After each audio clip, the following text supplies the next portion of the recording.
All right, here we are. Big Fan Sports Stream as the Philadelphia Phillies are taking on the New York Mets. Experiencing technical difficulties, but we are now back. It is the bottom of the first inning, and the Phillies have the bases loaded. The Mets went down 1-2-3 in the first. Schwarber and Turner walked for the Phillies. Bohm popped out, but Harper hits a single. The bases are loaded for JT Realmuto, who swings and misses for strike one and zone one. Realmuto batting a 4.246 this season, has struggled at home, has been great on the road.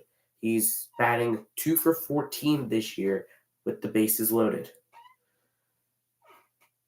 Peterson fires Realmuto on it, and it's 0-2. Bases loaded for the Phillies here in the bottom of the first, trying to strike in a homestand that could see them clinching the National League wild card top spot. For the second straight year, they would be in the postseason for the first time since 2007 through 2011. The 0-2 to Realmuto is a swing and a miss that he got him that. It's the second out of the inning. Peterson's first strikeout of the night. And that'll bring up Nick Castellanos, who was the hero last night for the Phillies, as he hit 2 home runs and made a game-saving play in the ninth inning to help the Phillies get the series win over the Atlanta Braves down in Atlanta. Castellanos is having this one of his best years in his career, batting .297 with the bases loaded in his careers. He was an all-star this year for the Phillies, and he's looking to do damage here. The pitch is high for ball one, and it's 1-0. Castellanos batting a .272 this season. He's moved out into the order. He was in the cleanup role for most of the season. Now he is batting 6th tonight. Peterson, his 22nd pitch of the inning, is a swing and a miss, and it is 1-1 to Castellanos. Peterson is making his first appearance against the Phillies since August of last year, where he did not have one of his better starts. So the Phillies are looking to do damage against a guy who has a 5 ERA. This is the Mets and the Phillies will play 7 times starting tonight in the last 10 games of the regular season for Philadelphia. Starting tonight, 4 this weekend, and now 3 in New York to close out the season as Castellanos fouls off the 1-1 pitch, and it's now 1-2. Phillies trying to get something out of a bases loaded and 1-out situation. Mets trying to keep this game scoreless. 2 strikes to Castellanos. Harper on first, Turner on second, Schwarber on third. Castellanos with 27 home runs this season and 99 RBIs. The pitch is low, and it's 2-2 to Castellanos.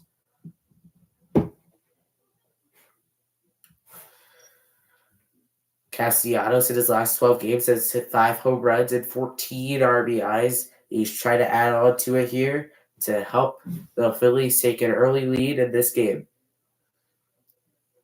The 2-2 pitch is inside. Back pick on Harper. He is safe at first base, and the count is full. The bases are loaded. There are 2 outs. Nowhere to put Castellanos. 3-2. They tried to back pick Harper. He had a sizable lead. It did not work. And now Peterson will have to try to work out of it. This is his 26th pitch of the inning. As a base hit up the middle. 1 run will score. Turner will score. Harper will advance to third. And the Phillies have taken a 2-0 lead here in the first inning. Nick Castellanos with an RBI, 2 RBI single to get the scoring started for Philadelphia tonight. A base hit on a ball outside the zone. He waited on it. It was a curveball by Peterson. Castellanos knew exactly what to do with it. Right back up the middle for a base hit, and it is 2-0.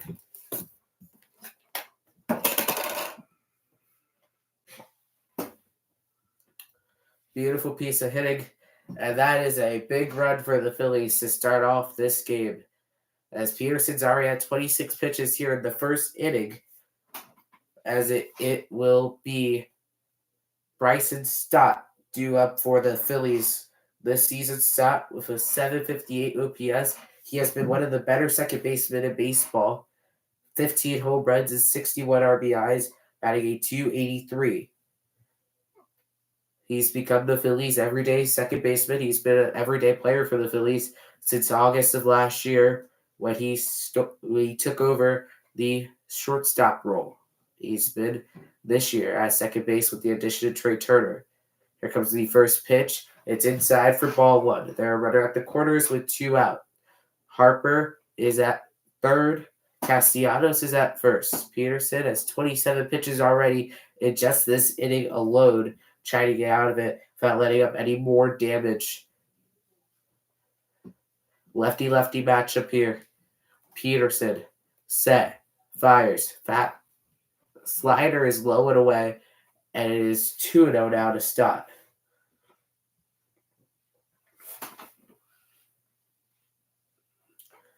Peterson again having one of his first starts against the Phillies since a while ago, over a year ago. Whereas in there for a strike, a sinker, and it is 2-1 now to Bryce's stop.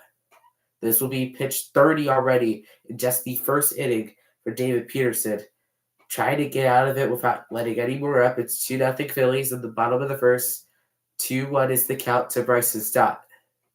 The 2-1 pitch is a sinker in there. It's called strike 2, and it is 2-2 to stop. Again, the Mets trying to get out of this inning without letting up any more. The Phillies are trying to add on. Runner on third, runner on first with 2 outs. 2-2 count. Peterson trying to work out of it. Sets. Fires. And it is popped up. Beatty in foul territory makes the play to end the inning. But the Phillies score 2 runs off of a Nick Castellanos single. We go to the bottom. We go to the second inning. It's 2-0 Phillies. They make something out of their great chance that they were given by the Mets. They make something out of it, and now they look to add on. They look to keep them in control as Ranger Suarez goes back on the mound. He had a 1-2-3 inning in his first inning of work. He has started 1 game this season against the Mets. That was all the way in May when he started against the Mets. And he had an okay start. The offense did not back him up. That was the time where the Mets swept the Phillies. The Mets are winning the season series currently against the Phillies 4-2, but the Phillies look to change that right now. Since Buck Showalter has become the manager of the Mets are 18-7 against the Phillies, which is the best record out of any team in the NL East. As for the Phillies, the Mets have seemed to be their kryptonite, as they have not been able to put series wins against the Mets. They won a series back, and that was in June of this year. That was their first series win against the Mets since August of 2021. So the Phillies are looking to keep their momentum high as they go into the top of the second and the rest of the series, as they look on this last homestand to clinch a playoff berth, which would be the first time since the 2007 through 2011 seasons that they've gone back to the postseason. Last year, they were in the World Series. They made the wild card. They were one of the more impressive teams in baseball, one of the more surprising teams in baseball. And now this year, there's no surprise. They try to do it again. They try to go back to the World Series. Very hard to go back-to-back years, but the Phillies are trying to do it. And they're trying to host a wildcard series for the first time in Citizens Bank Park history, and they could be doing that if they handle business on this homestand. They have the Mets, and then they have the Pirates right after New York. Ranger Suarez is set to face San Francisco Lindor, Mark Vientos, and Jeff McNeil here in the top of the second inning. It's 2-0 Phillies. Suarez sets, fires. Low for ball one, and it's 1-0. Suarez only needed 8 pitches to get through the top of the first inning, but it won't be that easy facing Francisco Lindor. 26 home runs, 88 RBIs, and 28 stolen bases. That's a ball low, and it's 2-0 to Lindor. Another sinker by Ranger. Back-to-back sinkers. The 2-0 pitch by Suarez is in there on a 4-seam fastball for strike 1, and it's 2-1. Lindor has been one of the bright spots on the Mets team that has not been the best this season, has underwhelmed expectations. The pitch is barely outside, and it's ball three, barely missed on the outside corner, and it's 3-1 to Lindor. Lindor trying to get on base to lead off the inning for the Mets. The 3-1 pitch is fouled away, and we will do it again. And it's a full count. Lindor, the cleanup hitter tonight, with a 782 OPS on the season. He's been an all-star before. He's won Gold Gloves. He's in New York for a lot more years. He signed a big extension when he came to the Mets after being traded by the Guardians in early 2021. As here comes the 3-2 pitch to Lindor is fouled away again, and we'll do it again, the 3-2. Lindor, one of the premier shortstops in baseball, along with Trey Turner, as both of them have not had their best seasons, but Turner has been able to turn around, unlike Lindor. Here comes the 3-2 pitch again to Lindor. Is another foul ball, and Lindor is going to keep on battling. Lindor, there's been 7 pitches in this at-bat already. Lindor trying to make it 8 and make it pay off and try to get a base hit to get this inning going for the Mets. Mets don't have a base runner yet in this game. The 3-2 pitch is a ground ball through the hole, base hit, and Lindor gets a single to lead off the top of the second. Barely got past Bohm and Trey Turner. It's a big hit for Francisco Lindor, as now the Mets look to combat what the Phillies did and try to put up their own runs here in the top of the second inning. As here comes Mark Vientos. This season, the rookie has 7 home runs and 19 RBIs, a 643 OPS, and a 226 average. He's batting 5th tonight for the Mets. Designated hitting, as they're in there for strike 1 and 0-1 to Vientos.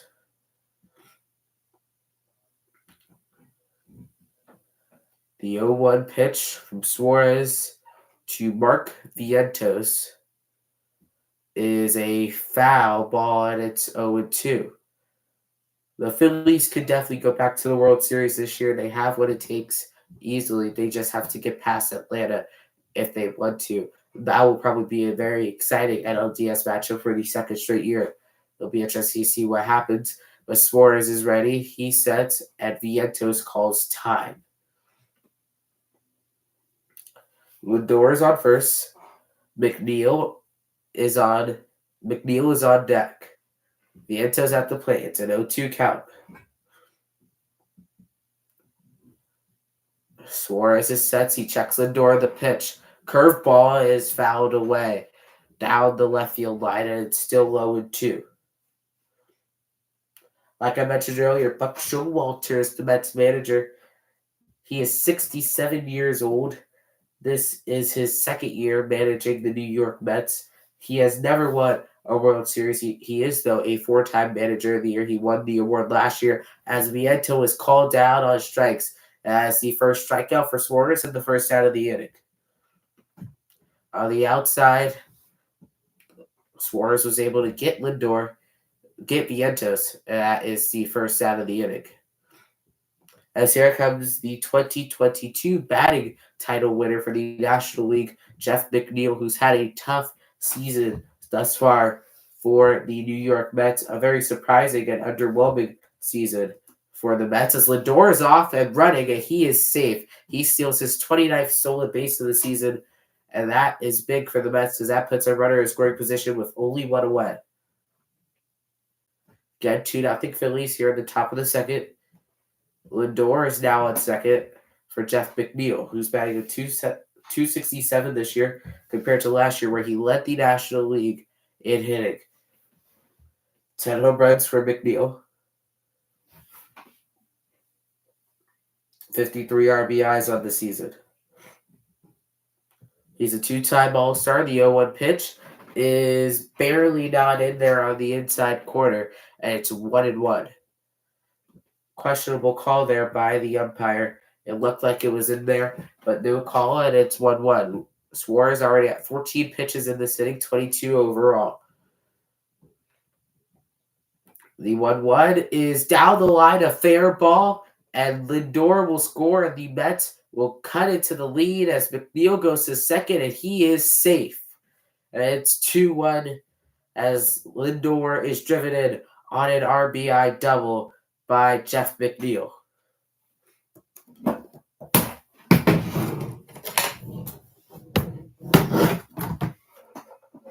A big hit there, and the Mets taking advantage of the opportunity given by the Phillies. They strike. It's 2-1 now. They cut the Phillies lead in half, which is big, especially considering how the Phillies were hitting in that first inning of work.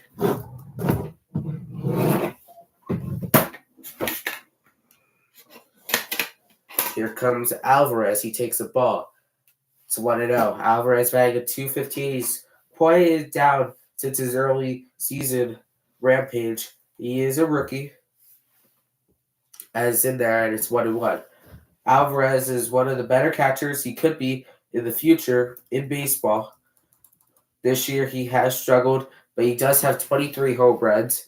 He has been hitting the ball hard. He just has not been hitting the ball efficiently, and that's what the Mets need out of him as the count goes to 2-1.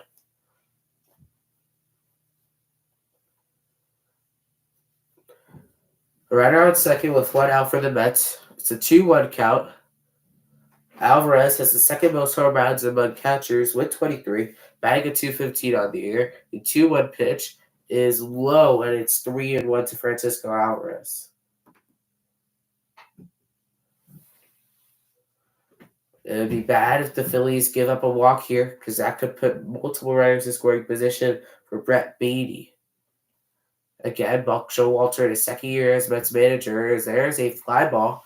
It's high. Castellanos is under it. He has it. He has it. That is the second out of the inning. Jeff McNeil stays put as Alvarez flies out. And here comes Brett Beatty, somebody who has cooled down a little after his hot start at the beginning of the season. He's batting a .212 in 98 games, 8 home runs, 30 RBIs, and a .604 OPS. Not what you love to see there from Beatty. Somebody who came up, he started really hot, and now he's cooled down. A -8 WAR, a -0.8 WAR for Beatty this season. 2 stolen bases, a 67 OPS plus, as there's strike 1 and it's 0-1. Ranger already at 29 pitches. He only needed 8 to get through the first inning. He's already at 21 just to get through this inning. McNeil on second. 2 outs. The pitch is grounded past the diving Stott and is into right field. McNeil will score, and the game is tied. The Mets have tied it here in the second inning, and it is 2-2. Just like that, the Phillies lead evaporates, and it's 2-2 here in the second. Stott, another great diving attempt by the Phillies, but this time it didn't pay off. McNeil was running either way. He was going to get there. It wasn't a question about that. As now here comes the 9-hole hitter, Tim LeCastro. The pitch is a swing and a miss, and it's 0-1. LeCastro batting at .231 this season. Suarez already at 31 pitches. You got to be interested if Rob Thompson tries to get the bullpen going early and doesn't let Suarez go deep, considering that Suarez might be starting a postseason game. As that pitch hits LeCastro in the arm, and that puts now 2 runners on with 2 outs. And it looks like we're going to have a pitching visit, a mound visit from Phillies pitching coach Caleb Coughlin, as it just came right in and hit right over the elbow pad of LeCastro.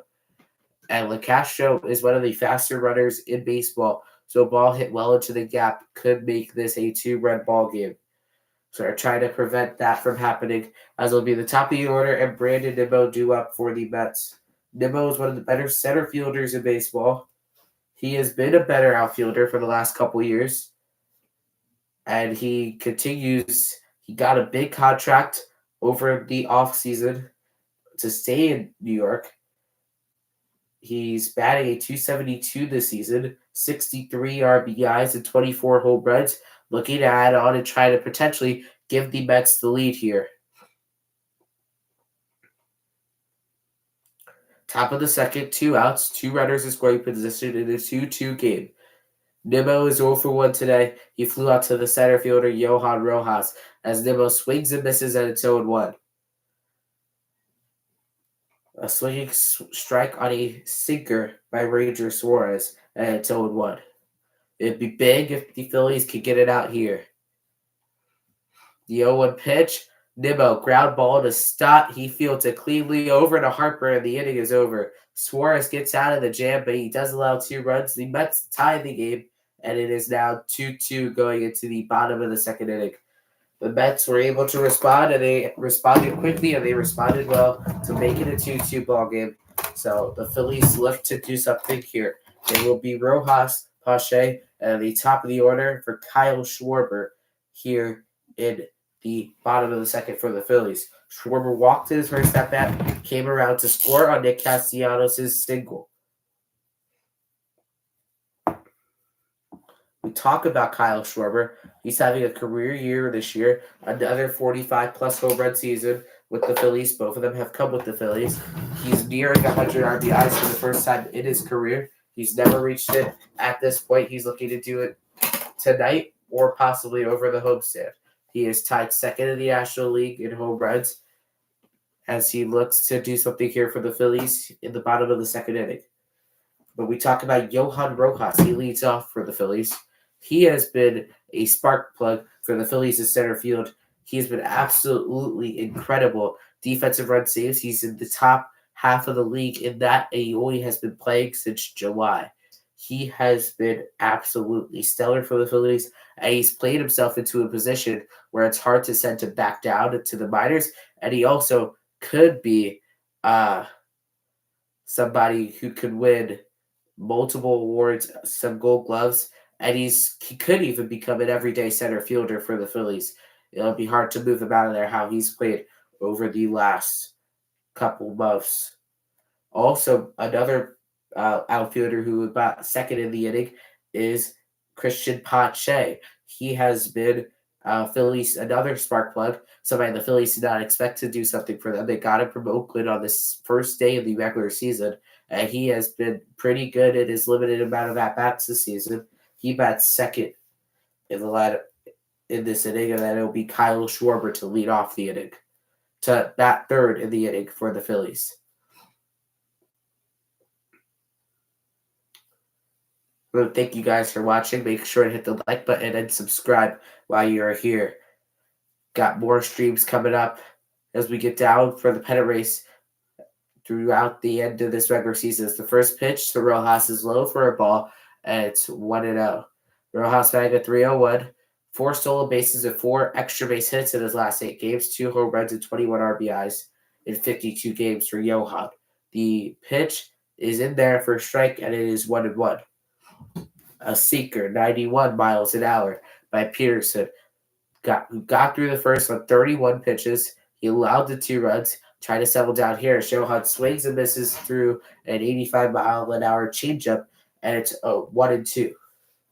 As Rojas takes his batter timeout to reset the pitch clock. Peterson was dominant in his last start against Cincinnati, relying on his fastball and his changeup the most out of all of his pitches. He looks to continue doing that. He has 1 strikeout tonight, allowing 2 runs. Pache is on deck. It is 1-2 to Johan Rojas. The 1-2 is a chopper foul ball with defensive swing there by Rojas, and it is still 1-2. He wasn't expecting a fastball, but he got it at 93 miles an hour and to defensively foul it away. Here comes the 1-2 pitch. Peterson to Johan Rojas. Is another foul ball, and it is 1-2 again. The Phillies have been able to grind out long at-bats so far against Peterson that has driven his pitch count up, and they look to continue to drive his pitch count up as we get later into this game, so the Mets have to use their bullpen after coming off a night game last night where they had to go deep into their pen against Miami as Johan Rojas swings and misses at a fastball. That is Peterson's second strikeout of the night as the first out of the inning. As here comes Christian Pache. He has been somebody who the Phillies did not expect to be an everyday player for them this season and make an impact. In his limited time on the field, he has been a little injury prone this year. He has 2 home runs and 9 RBIs, a 266 average in 40 games for the Phillies. And that first pitch is a sinker outside, and it's 1-0 to Pache.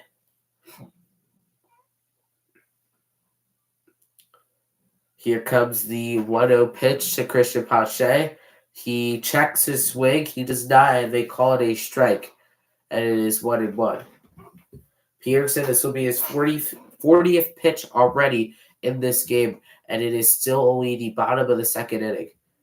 Here comes the 1-1. It is a foul ball, and it is 1-2. Peterson seeming to settle down now using his fastball and his sinker and trusting it more and more. What is he going to do here? The count is 1-2 now to Pache. Pache takes low, and it's 2-2. He started out with Oakland this season, but before that, he was on the Atlanta Braves for 2 seasons before he got traded to Atlanta for Matt Olson before the 2022 season as Pache swings and misses for strike 3. And Olson has been one to torment the Phillies since he has gotten in Philadelphia. But here comes Kyle Schwarber as we break down his hits. 46 singles, 45 home runs, 17 doubles, and a triple. He's walked 123 times, and he struck it out 204. That's one of the more rare stat lines you'll see ever. He's batting a 197 this season, but he's had a big impact on this Phillies order as he takes strike 1 and it's 0-1. Peterson looking to set down the side here of strikes, which would be big to settle down after a rocky first inning. 0-1 to Kyle Schwarber. He takes and it's 0-2. Schwarber is now 6 walks away from tying the Phillies franchise record, and he is 7 walks away from taking the Phillies franchise record for a single season walks, which would be very impressive for Schwarber, somebody who ranks second in home runs, second in walks in all of MLB. And the most interesting part, he is last in average. The 0-2 is a swing and a miss, and Peterson sets down the side in order, all on strikes. The Phillies go down 1-2-3. We go to the third. It is a 2-2 ball game. A big bounce back getting there by Peterson, something that he needed after a rocky first inning.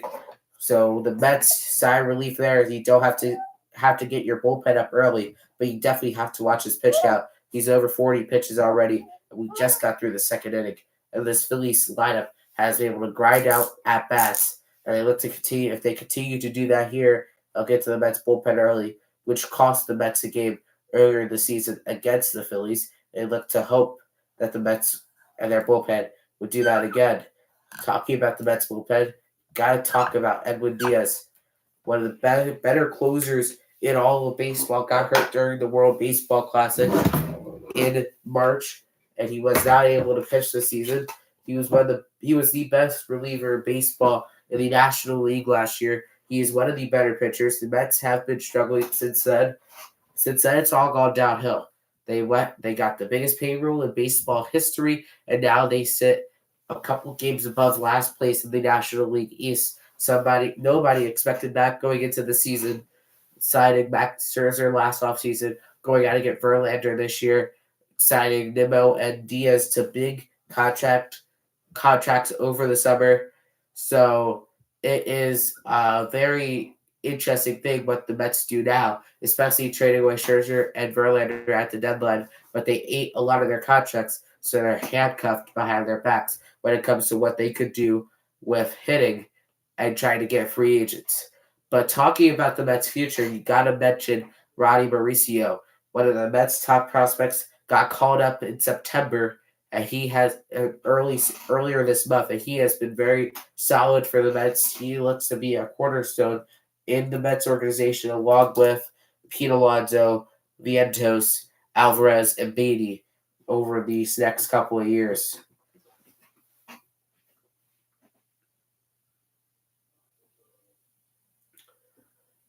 Mauricio, 18 hits and 60 at-bats, 1 home run, batting a .300 As here comes the first pitch from Suarez. It's a fly ball to center field. Rojas barely has to move. He will make the play, and that is the first out of the inning. Trey Turner will be due up to lead off the bottom of the third for the Phillies. But here comes Pete Alonso.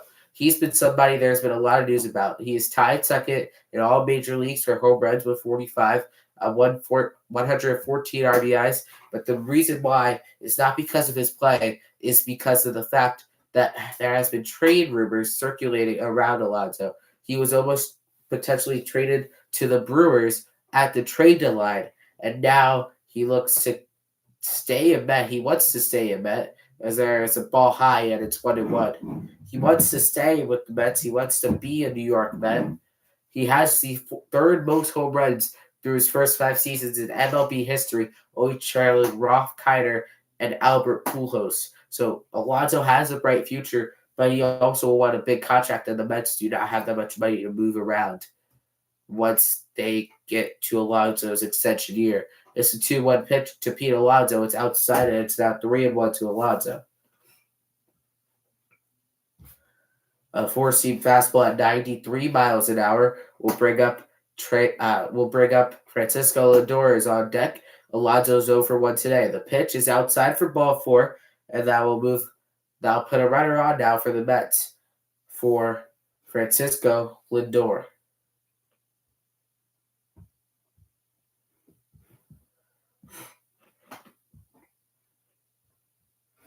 Lindor base hit in his first at bat, and then he came around to score the first run of the game for the New York Mets. He looks to do something here for runner on, and there he takes strike 1, and it's 0-1. We'll see about Trey Turner hitting a double. He has been on fire since these standing ovations in South Philly in August. He has been a Met killer throughout his career from his time with the Nationals. It will be a big spark for the Phillies to get him going. As it's 0-2 to Lindor. Lindor is 1-1 today. Suarez already at 42 pitches here in the third inning. Alonso on first. There's one out in the inning. Mark Vientos is on deck. The 0-2 line drive. Pache is on the run. He gets under it for the second out of the inning.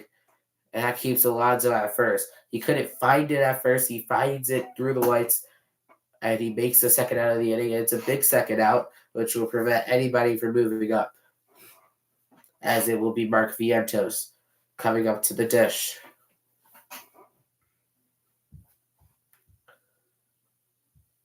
Vientos is 0-1 today with a strikeout. It is a Lee at bat, looking to give the Mets the lead, possible extra base hit, or even more over the fence. It's 1-0. A cutter to Vientos. Here comes the 1-0 pitch. Vientos, it's a fly ball. It's high. It sends Castellanos back. He comes back in a few steps. He makes the play, and the inning is over. We go to the bottom of the third. The Phillies and the Mets are tied. It is 2-2. The Mets have out-hit the Phillies so far. They have 3 hits to the Phillies 2. The Phillies have been silent since that barrage in the first inning. The Mets have scored their only 2 runs in the second inning, and that's all they've been able to muster off of Ranger Suarez today. For these two teams, it's 2 very different mindsets going down the stretch. For the Phillies, their eyes are on another red October. Like I mentioned earlier, last year they went to the World Series, lost to the Houston Astros in 6 games as a surprise to everyone. The Mets last year were a 100-win team and were only able to win 1 wild card game. They got eliminated by the San Diego Padres, went out, spent all of their money, and then flopped out of the gates this season. And now they are in a predicament where they can't really move or can't make any big major moves. So they have to find a way to do something here. As they are in a predicament where they have Kodai Senga. He could be the Rookie of the Year. He could be a Cy Young candidate. He is one of the better pitchers in baseball. They have Francisco Lindor, Pete Alonso. That's where you kind of run out of names there for the New York Mets right now. So they're trying to find their identity. They're trying to contend sooner than later because this team is in a win now mode. But talking about win now, you got the Philadelphia Phillies, who have most of their core players are over 30 years old, including the new 30-year-old. He turned 30 in June. Is Trey Turner, who has had an amazing turnaround this season, going from having one of the worst season of his professional baseball career to turning it around and now on the brink of a 2020 season and on the brink of a 30-30 season. And it would be very impressive. He has not been caught stealing this entire year, which he could be on his way to setting an MLB record if he does not get caught stealing again this season.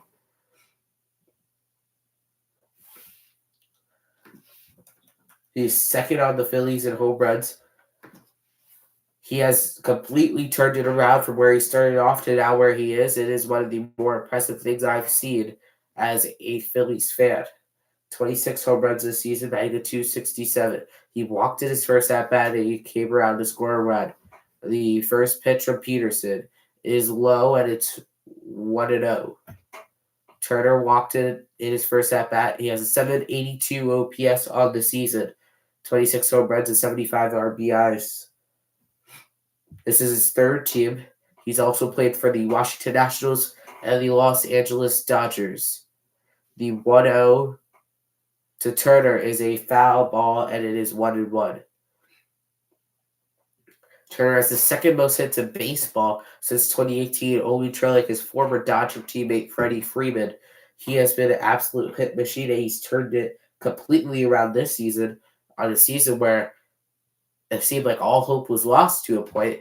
He's turned it completely around, and now he has been the best player on the Phillies in the second half, along with Kyle Schwarber and Bryce Harper. It's a 2-1 count now. Peterson shakes off, and it is a 2-1 pitch. It is low. Turner checks his swing, and it's 3-1. He walked in his first at-bat, trying to get on to lead off this inning and try to help make something happen for the Phillies. The 3-1 pitch to Trey Turner is a ground ball snared by Brett Beatty. That is the first out of the inning. Great play over there at the hot corner by Brett Beatty, as that is the 50th pitch of the night for David Peterson. That was absolutely live, and he took it on a hop and flipped it over to first for the first out of the inning. As here comes Alec Boehm, another player who has turned his Philadelphia career around. Last year was in a struggling position. Now this year, he has been one of the better, more underrated players in baseball. Has the most RBIs he's ever had in his career. Has the most home runs he's ever had in his career. He's kind of slowed down of recently, but he has still been one of the Phillies' better players. As here comes the 0-1. It's inside and it's 1-1 now to Alec Boehm.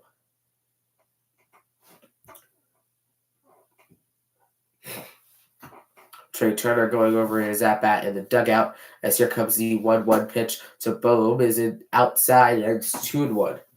Boehm with 17 home runs this season, batting a 279. OPS at a mark at 768 for Boehm. The 2-1 pitch is fouled off his foot, and it's now 2-2. Weak contact, but it went off of his foot, luckily. Boehm appears to be in a little bit of pain, but that will happen when you foul baseball off of your foot, and the count is now 2-2. Peterson already at 54 pitches in this one. It's looking like he might not be able to even make it out of the fourth inning at this rate. The Phillies have been able to grind out at bats throughout this game, and that's one of the things they've been able to do all season long. The 3-2 is fouled away. The 2-2 is fouled away, and it will stay 2-2. Boehm over what he fouled out in the first, a pop-up to Pete Alonso. Trying to get on base here for the two-time MVP behind him and Bryce Harper. The 2-2 pitch to Boehm is fouled off of his foot again, and he is in pain. He fell to the ground. Not a good sign there. He's going to get up, but that's not a good sign if you're a Phillies fan. As he limps around in pain. He fouls it right off of his inner calf area, right off where he hit his foot with a foul ball. And he looks to try to do damage here, though, on a 2-2. Try to get back in the box and try to do something here. 2-2. Pierce at 56 pitches. It's a tie game. And here comes the 2-2 pitch. Boom crushes it deep to left field, and the Phillies have taken a 3-2 lead. Just like that, Alec Boehm with his 18th home run of the season. And it's 3-2 Philadelphia. The fans are going crazy at Citizens Bank Park as Boehm hits a home run 404 feet to left field as the Phillies add on, and they make it 3-2 now. A big hit by Boehm after thinking everybody thinking he might have been in a little bit more of a discomfort with his foot injury. He hit a no doubt home run to give the Phillies a 3-2 lead. Pitch to Harper is fouled away, and it's 0-1. Harper's 1 for 1. He singled in his first at bat. He was stranded on third base as Boehm just knew he absolutely crushed that pitch. It was absolutely crushed. Here comes the 0-1 pitch to Harper. It's in there for a strike, and it's 0-2. 1 out in the inning. Alec Boehm with a solo home run. Harper is set. Peterson is set. The 0-2 pitch. Harper fouls it away. And it's still 0-2.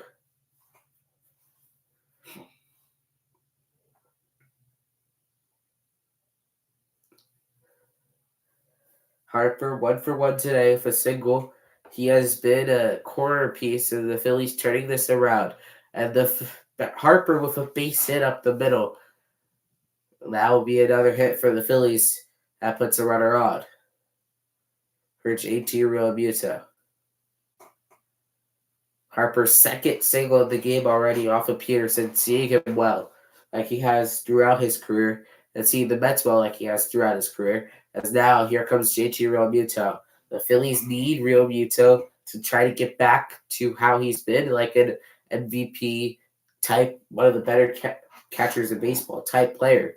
To down the stretch, he has been that on the road, but at home he has struggled as there is a pitch outside, and it's 1-0. There's a big stark in between Realmuto's home and away stats. It is something that has never been seen in baseball before. That's how crazy the splits are. The 0-1 is fouled away down the line, and it's 1-1.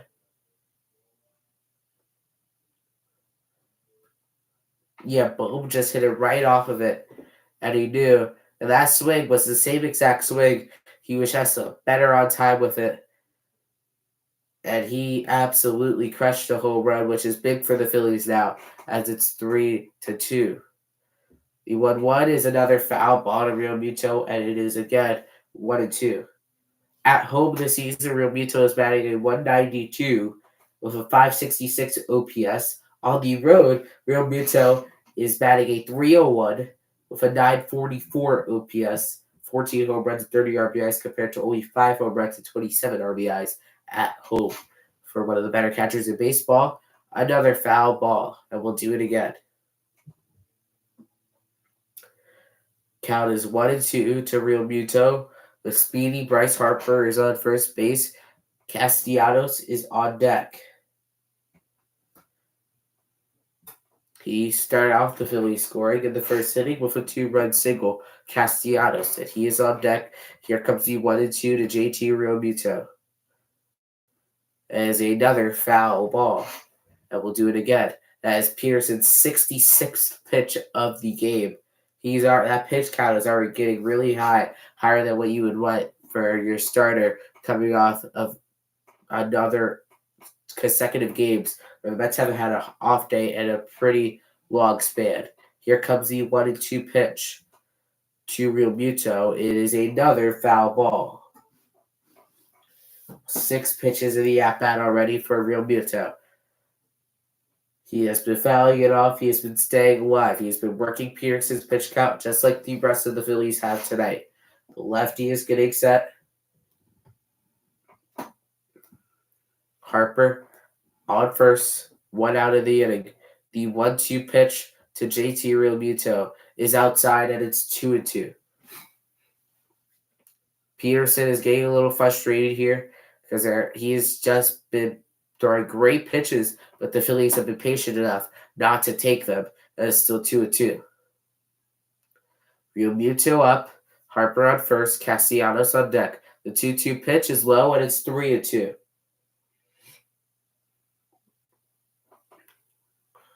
Full count now with nowhere to really move Realmuto with Harper already on first.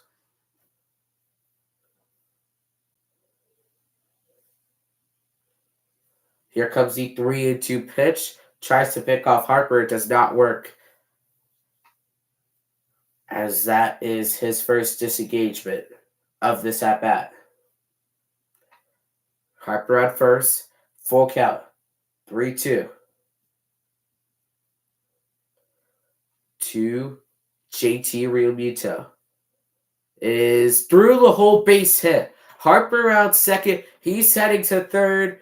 He will get there sliding. Realmuto saves at first. He has a single. And now the Phillies are threatening with runners on the corners. Peterson's 70th pitch of the game.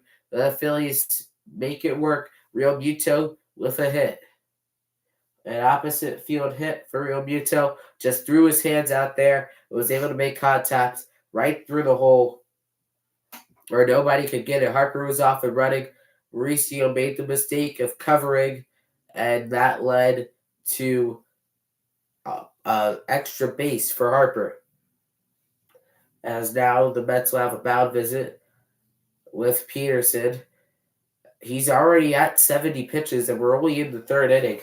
And on a short bullpen, they've been working hard over the last couple of days. This is especially not what you want to see in a game where you want to upset a rival of yours in the Philadelphia Phillies. They're trying to make something happen here. Peterson will get back to work as here comes Nick Castellanos. Castellanos, a 2-run single in his only at-bat today. He's 1 for 1. The righty, Jeff Brigham, is getting up in the bullpen for the Mets. As here comes Castellanos. He's 1 for 1 today. Runners on the corners with 1 out. Castellanos, the pitch is another foul ball, and it's 0-1. 1 out in the inning. Castellanos with his first 100 RBI season of his career, which is for somebody who has been so good as Castellanos, a little surprising as there's another foul ball. His third year of 100 RBIs actually, but still it is his first since 2021 and his first as a Philadelphia Philly. It's an 0-2 count with runners on the corners with 1 out. Peterson already at 72 pitches. Castellanos 1 for 1 today.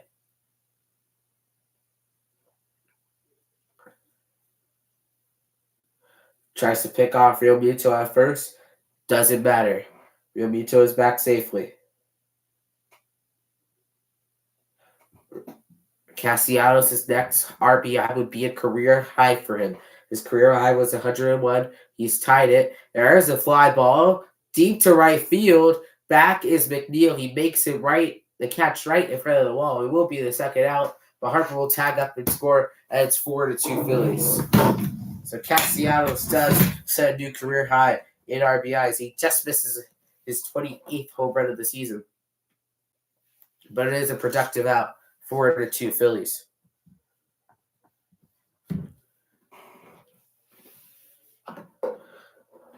He put a good swing on it. It kept carrying, but McNeil was able to get there. But Harper tagged up, all because of that opposite field hit by Realmuto. Here comes Bryson Stott. He fouls one off of the hands. That gets out of play, and it's 0-1. There are 2 outs in the inning.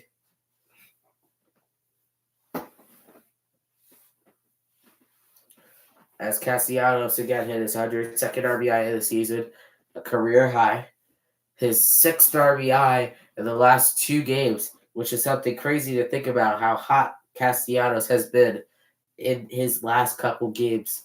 He has really come back, I would say, to life for the Phillies. He struggled out of the gate in the second half. Now he's back and he has been hitting the ball really well. And now he has been putting something on for the Phillies, which is pretty good. Here comes Stott. 0 for 1 today. The 0-1 pitch is in there for a strike, and it's 0-2. Runner on first with 2 outs. Peterson already at 75 pitches. Stott popped out in his only at bat. Trying to drive in the runner on first here or just get on base to extend the inning. The 0-2 pitch is in the dirt, and it's 1-2.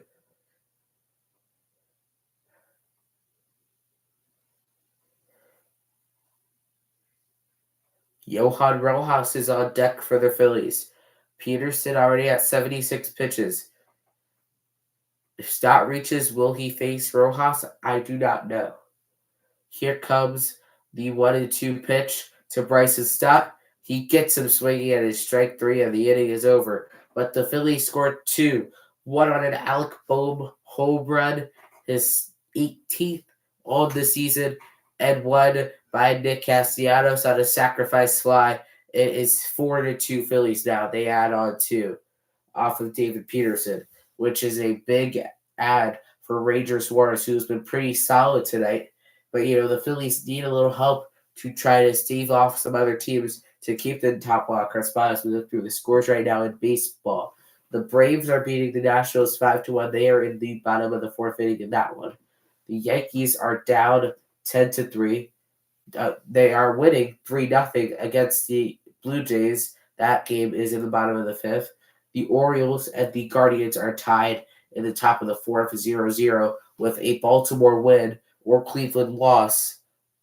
The Minnesota Twins will win the American League Central Division for the first time since 2020. So something to look out for there. Pittsburgh is tied with Chicago right now, but they are threatening. 2 runners on with 1 out in the top of the 3rd. Later tonight, 2 pretty important games in 2 different races. Detroit trying to stay alive against Oakland, and San Francisco trying to get back on track as they play the Dodgers. Earlier today, the Braves were able to come back and defeat the Angels to keep on pace with Baltimore in the AL East race for basically the top spot in the American League. They are 2 games back. The Phillies looking to keep the Mets away here, letting them not score another 2. That's what happened last time. They scored 2, and then the Mets scored 2. They're trying to have that change here in the top of the 4th inning. It's 4-2 Phillies. Phillies' magic number to clinch a playoff spot is 6. To clinch home field advantage is 7. So I look to clinch it on this homestand.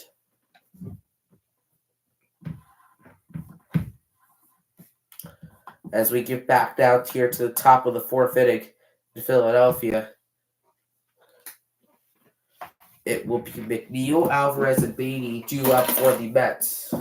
McNeil had an RBI in his only at-bat. Beatty had an RBI in his only at-bat.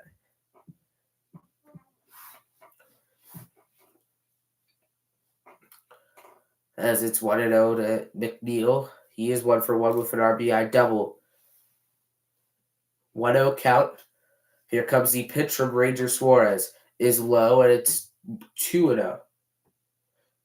A sinker at 91 miles an hour to McNeil. Suarez only at 47 pitches. Has been good on his pitch control, trying to go deep tonight. Here comes the 2-0 pitch. In there for a strike, and it's 2-1. 91 miles an hour on a sinker for Ranger Suarez. He's been very relying on the sinker. All 3 pitches so far this at-bat have been sinkers. The 2-1 is fouled away, and we'll do it again. It's 2-2.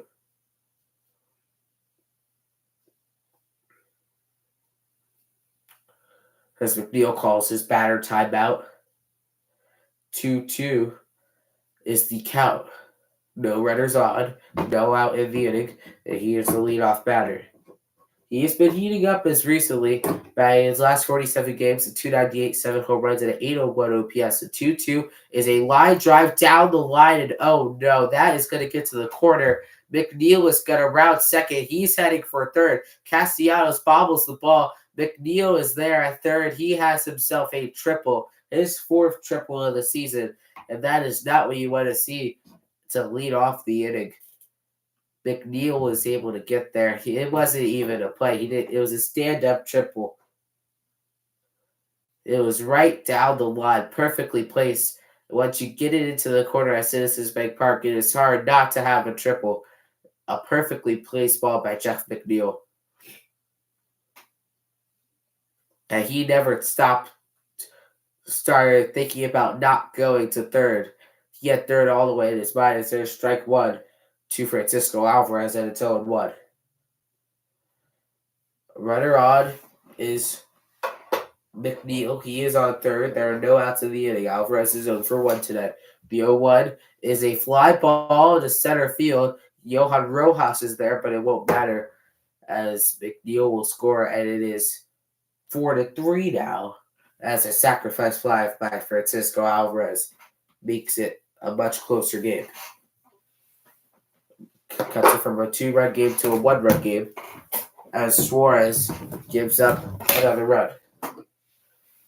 That's why it's big that the Phillies got another insurance run in that last half inning to make it a 4-2 ball game at the time instead of a 3-2. As here comes Brett Beatty. Nobody on.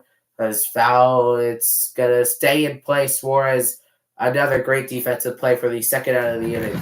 It looked like that ball was going to go foul for a second, but it stayed in place. Suarez swooped it up, pitched it over, and got the second out of the inning. As here comes Tim LaCastro. He was hit by a pitch in his only at-bat today. He did not come around to score a run. He was stranded at first base. Beatty would have probably been safe as there is a ball low to Tim LaCastro and it's 1-0. Beatty probably would have been safe if he knew it was a fair ball and ran it out the whole way. He is a fast runner in this league. As here comes the 1-0. It's inside and it's 2-0 to Tim LaCastro.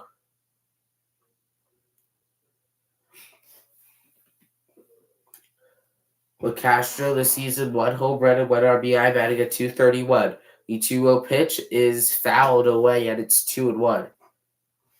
It will get out of play, and it'll be 2-1. Ranger Suarez, this will be his 57th pitch already of the game. There are 2 outs here in the 4th inning, trying to get out without allowing any more runs. The top of the order is due up next as Brandon Nimmo is on deck. The 2-1 pitch to LaCastro is high, and it's 3-1.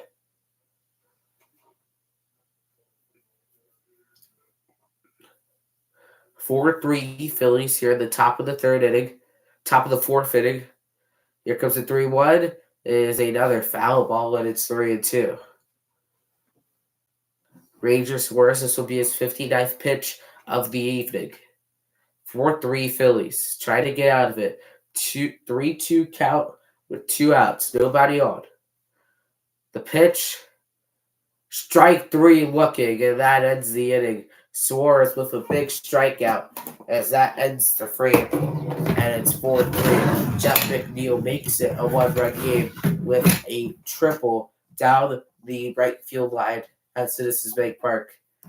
A hit that you don't see often, but it did happen for McNeil, and now McNeil was a home run and single away from the cycle. The Phillies have had the cycle hit against them this season. It was Luis Arias on their first homestand. He hit the first cycle in Marlins history. And McNeil could be trying to do it this time. He will at least get at bat one more time. It is the 5th inning. He actually will get up twice again in this game because it will be the top of the order for the Mets. It'll be Nimmo, Mauricio, and Alonso due up when the Mets bat in the top of the 5th inning. But for the Phillies in this inning, after an outburst of offense in the first and third inning, they have to do something here now, as it will be Johan Rojas leading it off for the Phillies. We just hit the hour mark on this stream. Thank you guys for watching. Make sure to like and subscribe while you are here.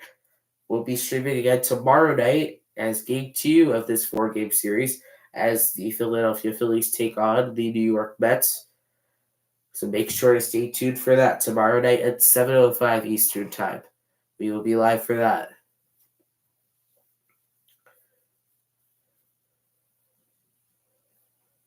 The Phillies up 4-3 in this game as we go to the bottom of the fourth. They are 14 games over 500, which is a mark that they have really been keeping pace with for most of the season since they've turned it around on June 2nd. They were in last place on June 2nd, which, when you look at it now, seems kind of surprising to where they are, as they are probably games away from clinching a playoff spot. They started the season under 500. They started the season, they struggled, and now they are here in a position that is even have a chance to have a better record than last season, and they probably will, which is, to some, after how they started, surprising. Here comes Rojas. The first pitch is fouled away, and it's 0-1. A changeup from David Peterson. He's still in the game. He's at 78 pitches. He's in to face the righty Rojas, a righty-lefty matchup for Johan. The 0-1 pitch outside, and it's 1-1. On a sinker to Johan Rojas. Rojas has been playing more and more over the last week or so since the last homestand for the Phillies.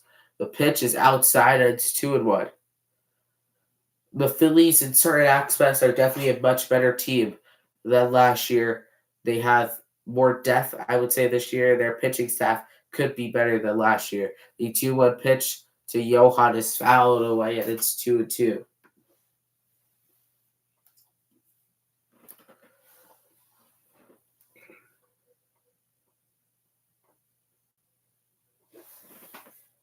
Peterson already at 81 pitches in this one. 6 strikeouts, has allowed 4. The 2-2 pitch to Johan Rojas is a swing and a miss. Strike 3. It gets away from Alvarez, but he's going to be able to throw out Rojas at first. That is Peterson's 6th strikeout of the game. That is the first out of the inning. 82 pitches so far for Peterson. The last 10 games in between the Phillies and the Mets have mostly gone the Mets' way. They have won majority of those games. They haven't lost out of the last couple season series. It has been all Mets. That has been like how it has been recently between the Phillies and the Mets. That's on 1-0 to Pache. But the Phillies are trying to change the tide here. They're trying to win this series. They play the Mets again next weekend in Citi Field. These two teams will end up meeting up in London next June. So for the first time for both of those teams going overseas in London for the first time for the Phillies since 1979. As Pache swings and misses, and it's 1-2. 85 pitches so far for Peterson. So these two teams have a long-lasting rivalry. As here comes the 1-2, it is fouled away again. And they'll play each other a lot again next September. Maybe will the Mets be competitive? We'll see. But the Phillies have been, and they will continue to be, at this rate, as here comes the 1-2 pitch to Christian Pache. It is fouled away. And over Ray in 1-2. Peterson at 87 pitches. It seems like he will stay in, and he will face Kyle Schwarber, who's on deck, and he might not be able to see Trey Turner, who is in the hole right now and is after Schwarber. The pitch is low, and it is 2-2 to Pache. 88 pitches for Peterson.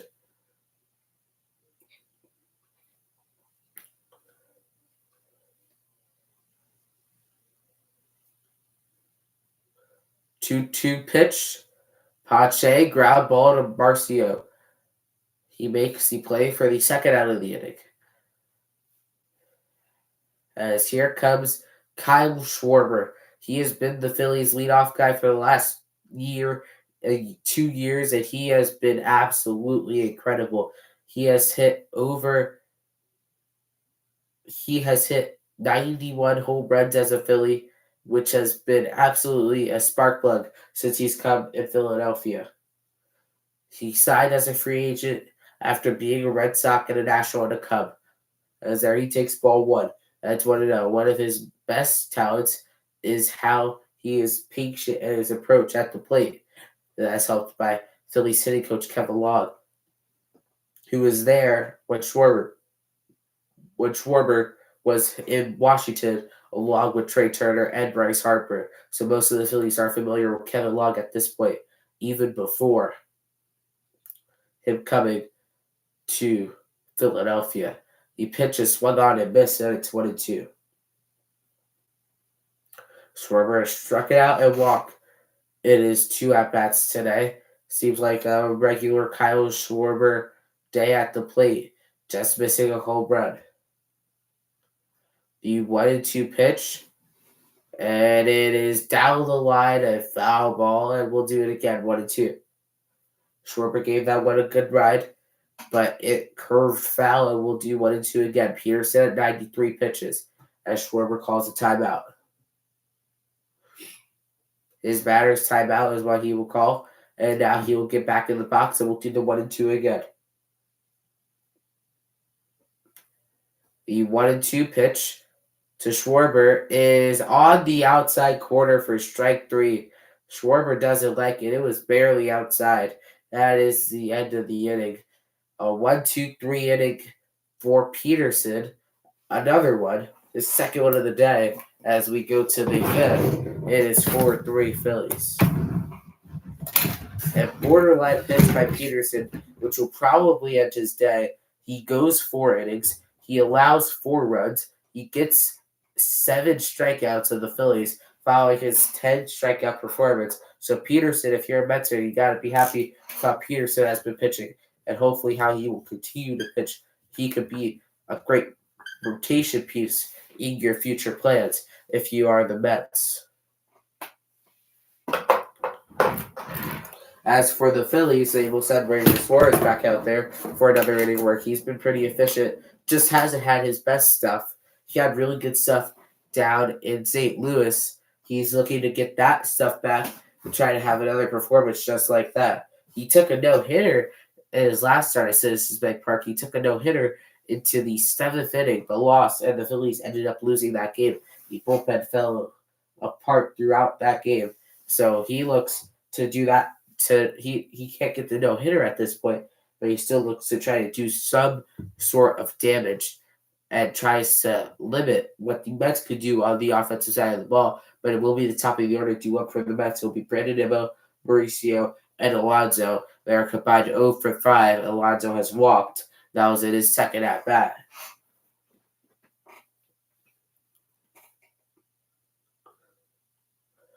And thank you guys for watching again. Make sure to like and subscribe while you are here. We have the road to 100 subscribers, so make sure you like and subscribe. We'll be back again tomorrow for the Phillies and Mets Game 2 of this 4-game series. The stream will start at 7:05 Eastern Time. Time 1 Walker will be on the mound against his former team, against Tyler McGill for the New York Mets. That game starts at 7:05. The stream at 7:05 Eastern Time. Brandon Nimmo will lead it off for the Mets here in the inning. He is 0 for 2 today. He's looking to get his first hit. As we get ready for the top of the 5th, the first pitch to Nimmo is in there for a strike, and it's 0-1. Peterson's a little frustrated with his performance today, but overall it was good facing a really tough lineup in the Philadelphia Phillies.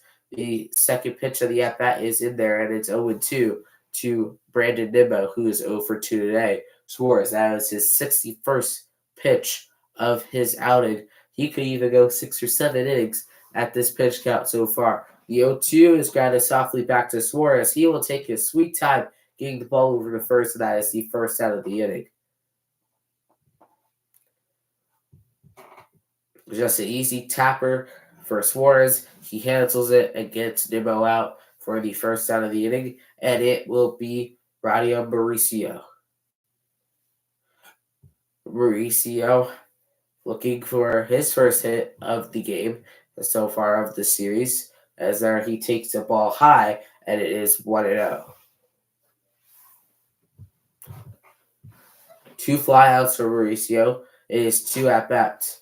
Since he's been called up to the majors, he has hit a 290 average with 1 home run on his short major league career, as he takes strike 1 and he fouls with 1 off, and it's 1-1.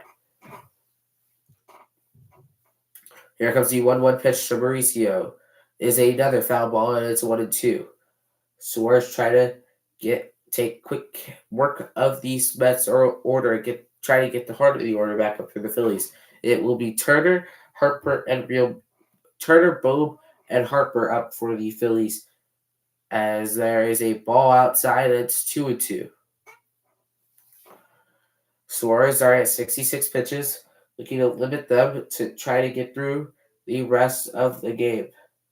Threw a curveball on his last pitch. Okay, will he do it again? A curveball, swing and a miss, and gets him swinging for strike 3. Throw down to first is in time.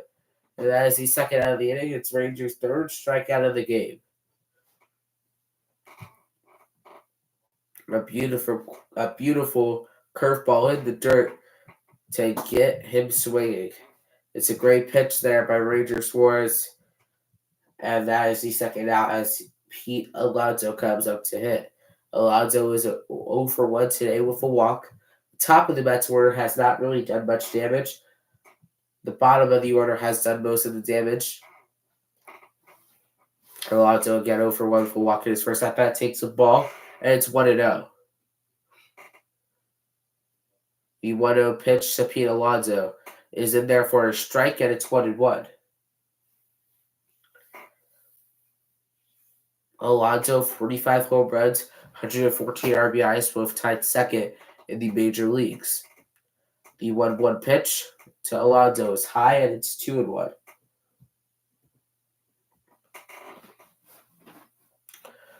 Suarez has 70 pitches so far this game. 45 strikes and 25 balls is what Suarez is at today. The 2-1 pitch is a ground ball to Trey Turner. Should end the inning. The throw over is low. Harper can't dig it out. And Alonso will reach on a throwing error by Trey Turner. Another error by Trey Turner. He has struggled defensively this year. As now that extends the inning for the Mets, and that will bring up Francisco Lindor. The go-ahead run is at the plate. That is Lindor. The game tying run is Pete Alonso.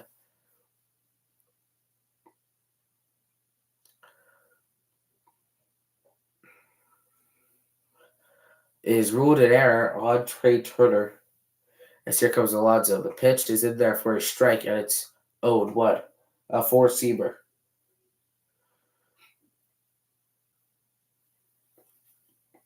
The 0-1 pitch. Suarez is set and fires. The 0-1 pitch. It's high, and it's 1-1. Lindor singled in his first at-bat. He scored a run, and he stole a base.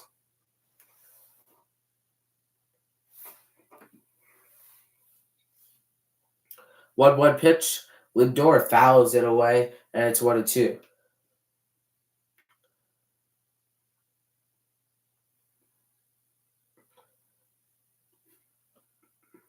Thank you all for watching. Make sure to like and subscribe while you are here on the road to 100 subscribers. Here comes Lindor. He's 1 for 2 today.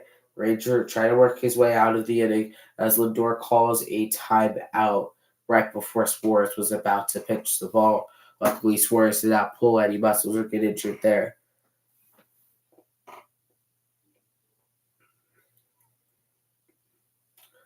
Here comes Lindor. The 1-2 pitch with a runner on first.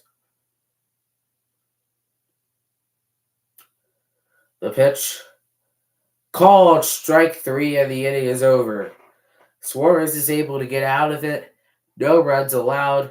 The Phillies will come up to hit. It'll be Turner, Bohm, and Bryce Harper in the bottom of the fifth for the Phillies as they look to add on to their lead. It is currently 4-3. The Phillies are winning. It is a big win. It's a big game for the Phillies. It looks like the Mets are going to have somebody come in and relieve David Peterson, who again has gone 4 innings, over 90 pitches, has allowed 4 runs, but has struck out 7 Phillies in that process. So it'll be interesting to see if he comes out back for the Mets or if they're going to go to the bullpen like expected.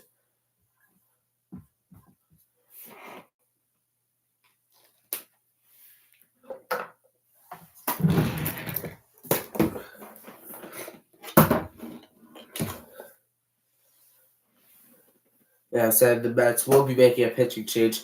It will be Jeff Brigham into the game for the Mets. He has a 5.25 ERA this year for the Mets.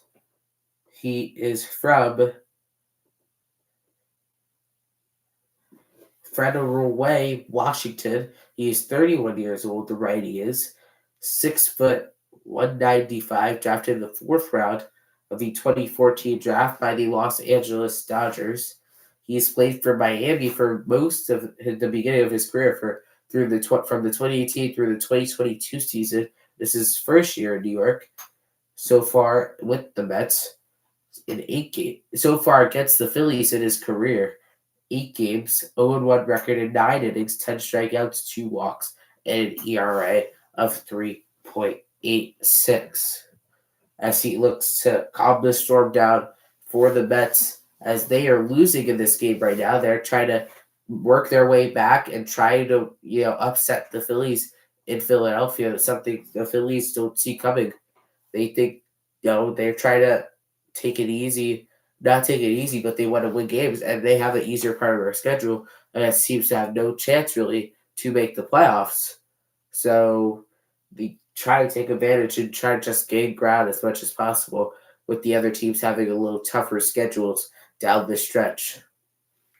As it will be Brigham in 36 innings, 36 games, a 1-2 record, 39 strikeouts. Pitch to Trey Turner is outside for a ball, and it's 1-0. Turner 0 for 1 so far today. He grounded out, and he also walked in his first at bat, which he scored a run on. The next pitch is outside, and it's 2-0. 2 sweepers by Brigham to start it off. He likes to go to that pitch more than anything. The 2-0 is in there for a strike, and it's 2-1.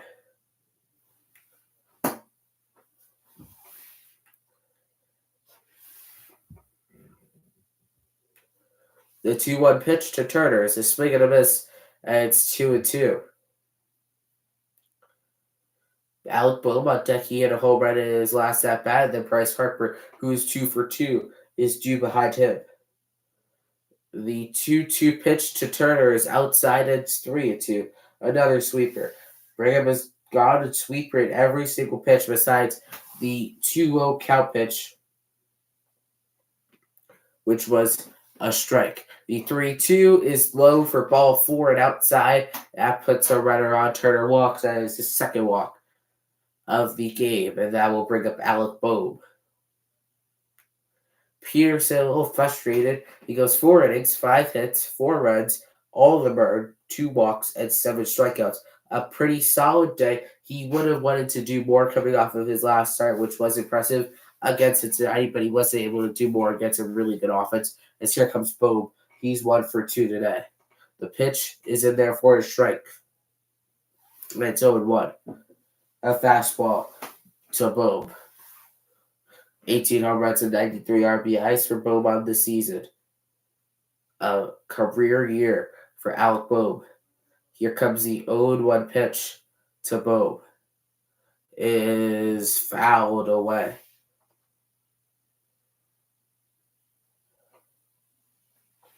And it's 0-2. 8 pitches so far in the inning for Brigham. Harper is on deck. 4-3 Phillies in the bottom of the fifth with no out and a runner on. 2 strikes is the count. Bohm takes his timeout, gets back into the box.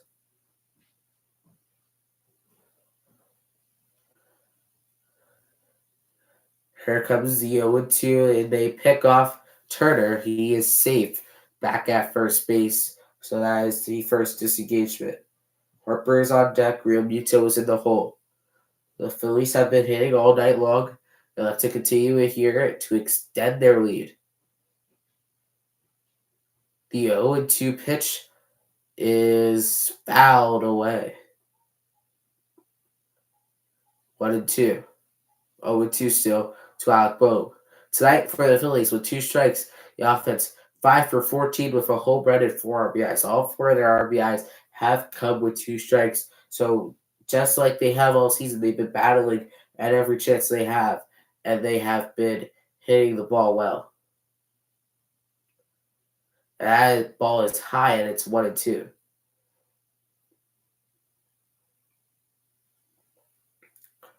Runner on first, 1-2 is the count with no outs in the inning. 4-3 Phillies in the bottom of the fifth. Here comes the 1-2 pitch to Alec Bohm.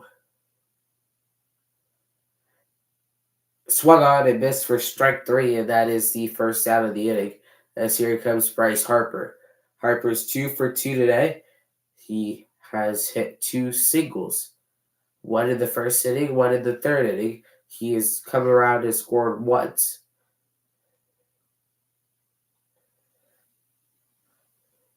Harper has been on fire of recently. Ever since the second half, he has skyrocketed his home runs, everything. As there is a really high fly ball. It is high. Beatty and LaCastro coming in, they almost collided. LaCastro will call Brady off and make the play. That is the second out of the inning as Turner goes back to first. As it will bring up JT Realmuto, the catcher for the Phillies. He is 1 for 2 today. His last at bat, he had a single, which moved Harper up to third, which put him into position to score a run in the third inning. 2 outs in the inning, bottom of the fifth. The pitch to Realmuto is outside, and it is 1-0. Mets defense has been busy. 12 fly balls that have been caught by the Mets defense so far in this game. The 1-0 is another pickoff attempt back to first base, not in time.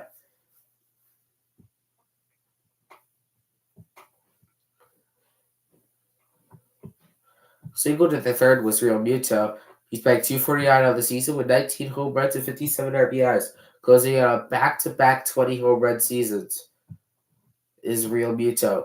The 1-0 is framed perfectly by Francisco Alvarez, and it will make it a 1-1 count.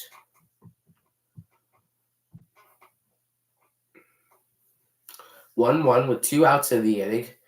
Trey Turner is on first base. The 1-1 is outside, and it's 2-1. Brigham's already at 15 pitches. He allowed the opening walk to Turner. Since then, he's been in command of his pitches, mostly going to his fastball. The 2-1 is in there for a strike, and it is 2-2, a fastball. Great speed on first base, so a ball in the gap could give the Phillies an assured run.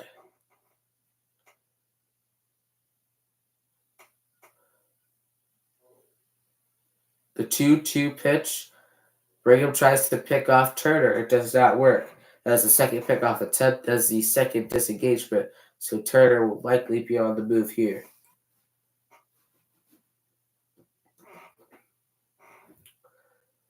Castellanos on deck, stop in the hole.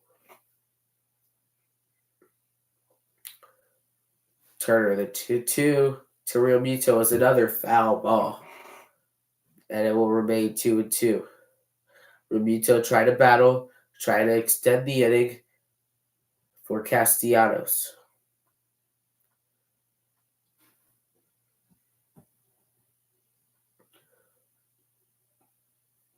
Turner taking a sizable lead off of first base. Turner goes. Realmuto fouls it away. Turner was going for a stolen base, but Realmuto fouled another pitch away. It looked like Turner had him timed perfectly, but it just was that Realmuto fouled it away.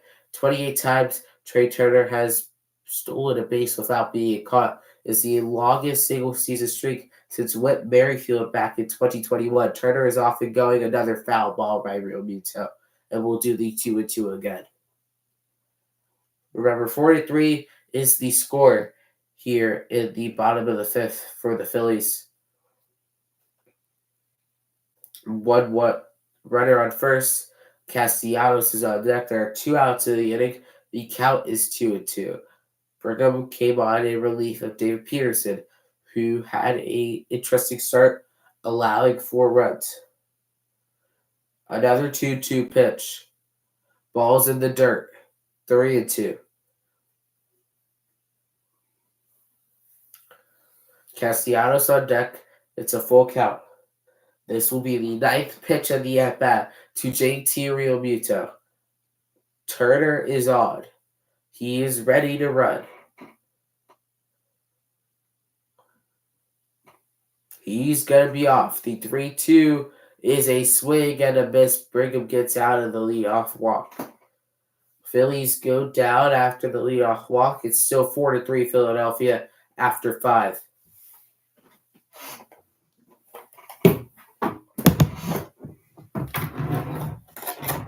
Phillies offense hasn't really been able to get anything going since that the first inning, and then that third inning barrage as well. The Mets' bottom of the lineup has been pretty good today. The top of the lineup, not so much. Still looking for their first hit.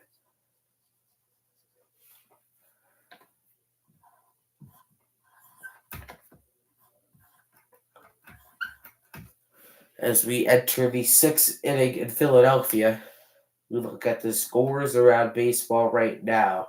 At the top of the 6th, Atlanta is defeating Washington 6-1. There is a runner on second for Atlanta. In New York, in the bottom of the 7th, the Yankees lead 4-0.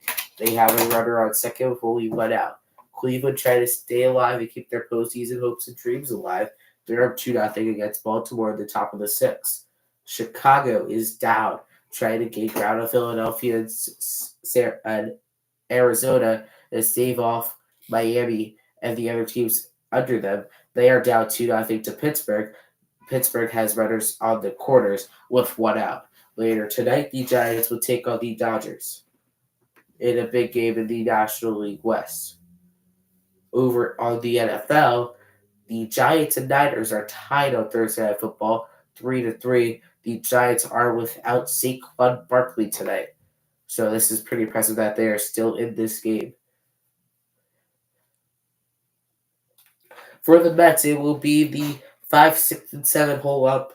Mark Vientos, Jeff McNeil, and Francisco Alvarez. As we talk about McNeil, like I said earlier, he is a single and home run away from the cycle. He is 2 for 2 today with a triple and a double. He has scored in both of the times he's gone up to the plate. He has come around to score for the Mets. Mark Vientos will be due up. He is over 2 today. He struck out in one of his at-bats. Ranger Suarez still on the bat for the Phillies, going strong. This will be his first pitch of this inning. Will be his 77th pitch of his night in the 6th inning. The first pitch is low and it's outside, and it's 1-0. Again, Vientos is over 2 tonight. Strikeout and a flyout. 7 home runs and 19 RBIs. 636 OPS. The 1-0 to Vientos. Fouled away, and it's 1-1.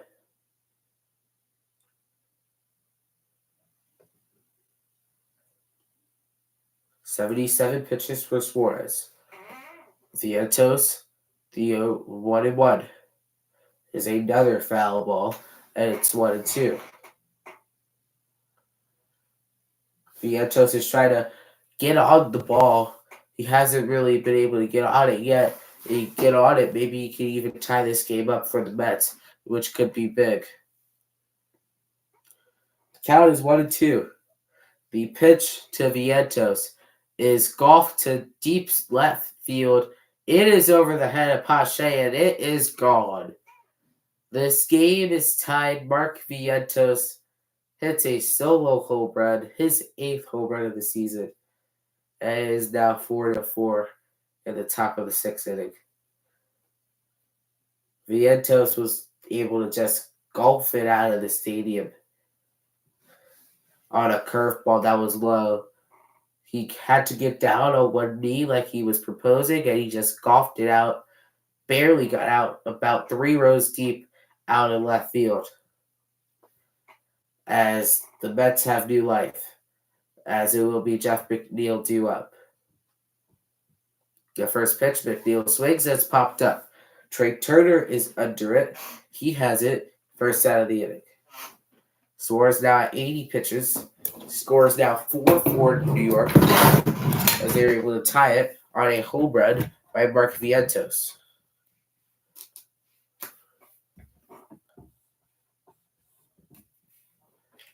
Obviously not what you want to see as a Phillies fan. As a Mets fan, you're pretty happy with how your team has been fighting tonight. It is Francisco Alvarez. He takes the ball low, and it's 1-0.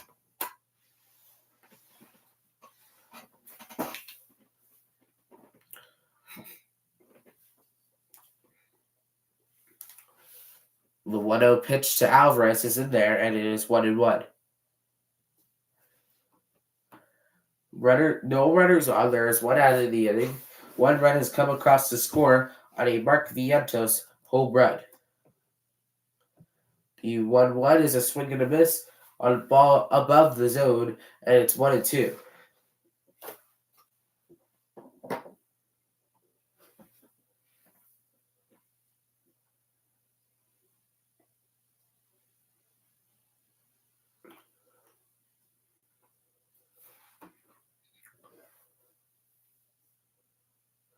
The 1-2 pitch to Francisco Alvarez. He used his batter timeout. The pitch, swing and a miss. It was fouled away on a curveball, and it is again 1-2.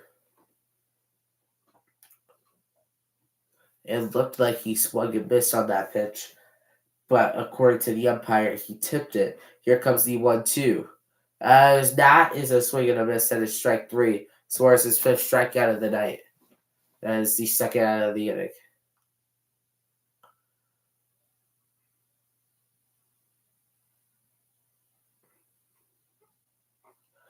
As here comes Brett Beatty. He hit a home run earlier. Well, he did not hit a home run, but he did drive in a run earlier in the game. Here comes the pitch to him, and it's in there for a strike. And it's 0-1. Suarez at 86 pitches. It'll be interesting to see if he's going to come out for another inning of work after this one, if he could get Beatty here. The 0-1, he breaks his bat. Bat goes flying, almost takes out 2 Phillies, but it doesn't matter. Stop makes the play, and the inning is over. But the Mets come back and tie it on a home run by Mark Vientos. It is 4-4 as we go to the bottom of the 6th inning in Philadelphia. Not what was expected out of Ranger Suarez tonight, but he was pretty solid. 6 innings. Allowing, so far, he's pitched 6 innings, 5 strikeouts. He has allowed 4 runs, so that's the only downside you could say about his outing.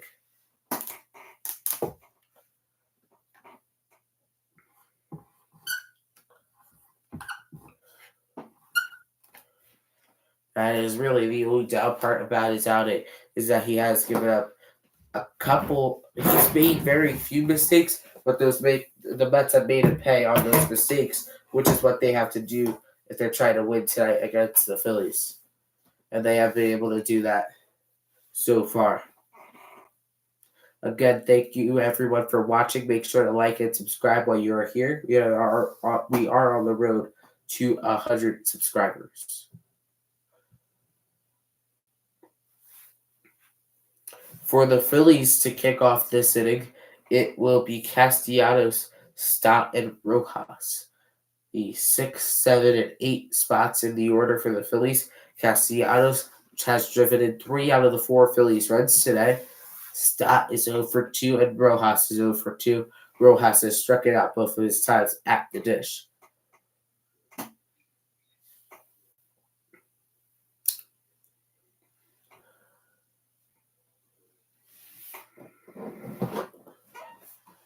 But again, the Phillies' magic number to clinch a postseason spot is 6 if they win this game, and also other teams losing like the Cubs and the Giants losing today could help the Phillies move that magic number down as it gets lower and lower, and then the Phillies will have another red October. That's what it looks like it's going to happen.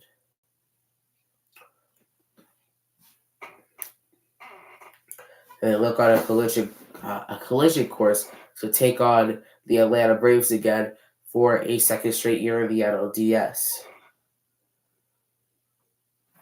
As here we go, Brigham's on for a second inning. Work will be Castellanos. He's 1 for 1 today. A single and a sacrifice fly in his 2 plate appearances as he takes strike 1. It's 0 for 1. Castellanos with 3 RBIs. He has become red hot of recently.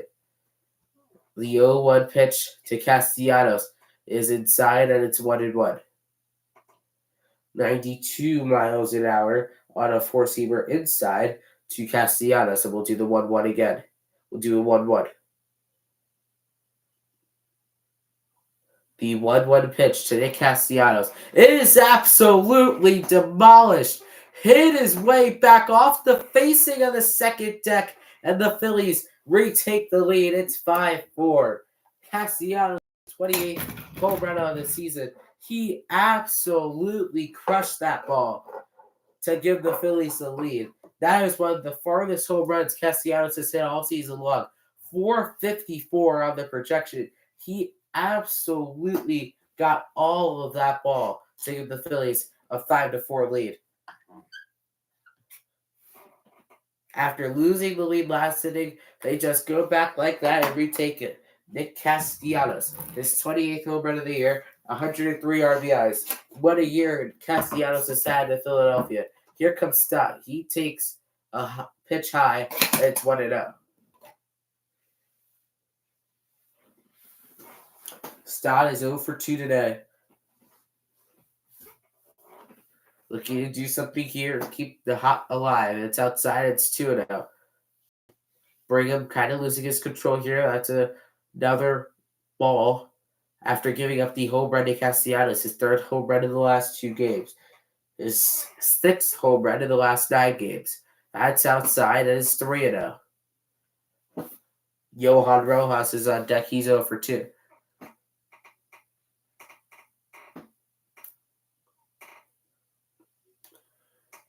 Pitch is outside for ball 4. Marsh walks on 4 pitches. Stott walks on 4 pitches. Castellanos absolutely got all of the ball, and he knew he got it. He bat flipped. He knew it. Everybody in the stadium knew it. That's one of the farthest balls I've seen hit at Citizens Bank Park by a righty in a long time, almost into the second deck in left field, and that is pretty deep at Citizens Bank Park. Brigham's going to stay, and he's going to face Johan Rojas. The ball is into the dirt. Alvarez can't find it. Stott will stay at first. It's 1-0. Brigham already at 29 pitches. Trying to work some length here for the Mets. So they don't have to use their bullpen, even though they've played 3 straight in Miami. Before that, they hosted the Reds and the D-backs. Trying to give their bullpen a rest. As here comes the 1-0 pitch to Rojas. There's a called strike, and it is 1-1. Stott, a speed threat, 29 stolen bases, is on first base. Rojas, a speed threat, is at the plate. He's 0 for 2 today, though, with 2 strikeouts. He hasn't been able to put the ball in play fair territory yet today.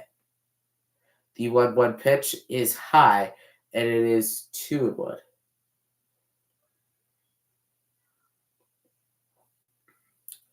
"31 pitches for Brigham in this one.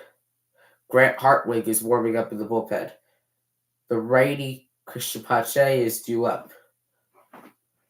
The 2-1 is a base hit for Johan Rojas. That puts 2 on. Stott moves up to second. Rojas with his first hit of the game. That puts 2 on for the Philadelphia Phillies. As that will bring up Christian Pache. Will Brigham be lifted here? I do not know. They might go with a move to the bullpen here. It seems to still be determined. To be determined. Phillies currently have a 2.5 game lead over Arizona for the top wildcard spot, and they also have the tiebreaker. Brigham's going to come in, and he's going to pitch to Pache, who's over 2 today. He struck out in one of his at bats.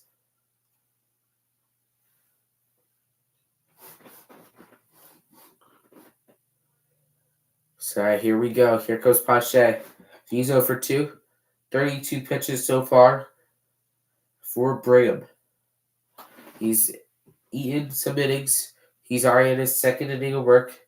He came in the 5th. He did surrender the lead, but he has done what the Mets aim to do, and that is eat some innings.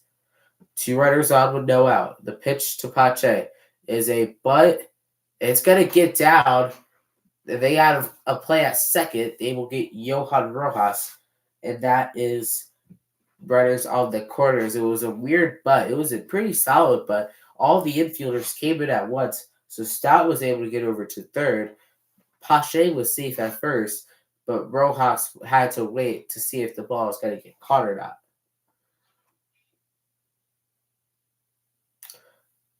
Beatty, Brigham, Alvarez, and Alonso all came in running it on the ball. So I left first and third unoccupied.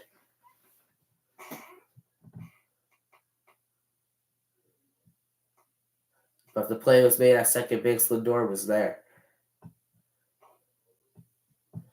As Schwarber's going to come up to hit against Jeff Brigham. He's going to face Brigham. Brigham at 33 pitches. A run is on at third. A runner is great position as Stott. Pache is over there at first. He has good speed. For Kyle Schwarber, he's over 2 today. He walked. He has walked and also has struck out twice as we have a mound visit here. As Alvarez will go out and talk to his pitcher, Jeff Brigham, before facing Schwarber. All right, here we go. Schwarber is up. He's 0 for 2 today. Try to extend the Phillies to the lead. First pitch is in there, and it's 0-1.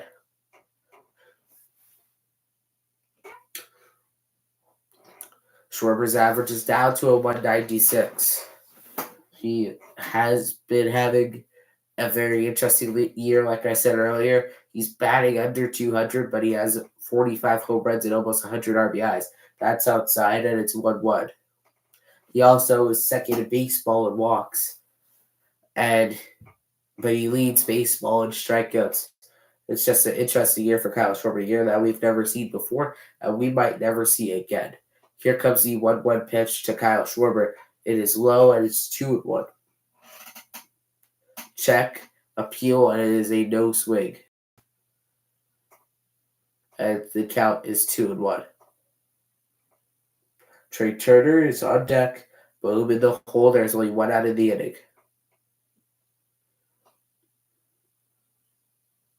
The 2-1 pitch to Kyle Schwarber is in there for a strike, and the count goes to 2-2. A borderline pitch that Schwarber takes. They do call it a strike. It is 2-2. Runners on the corners with 1 out and a 2-2 count. Bring him at 37 pitches. He's been eating up innings well for the Mets in this game, and Schwarber fouls it away, and it's still 2-2. He's been eating up innings well for the Mets in this game. That's what they needed him to do. They needed to go deeper than usual in this game, eat up some innings with a depleted bullpen.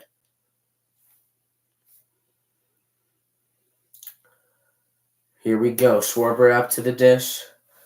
The 2-2 pitch. He takes for a ball, and it is 3-2.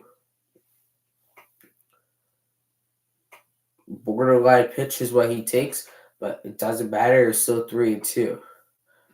I could have called that a strike, but it's one of those borderline pitches. You give it either side if you like to. This is the 7th pitch of the at bat, as Schwarber calls time. 7th pitch of the at bat.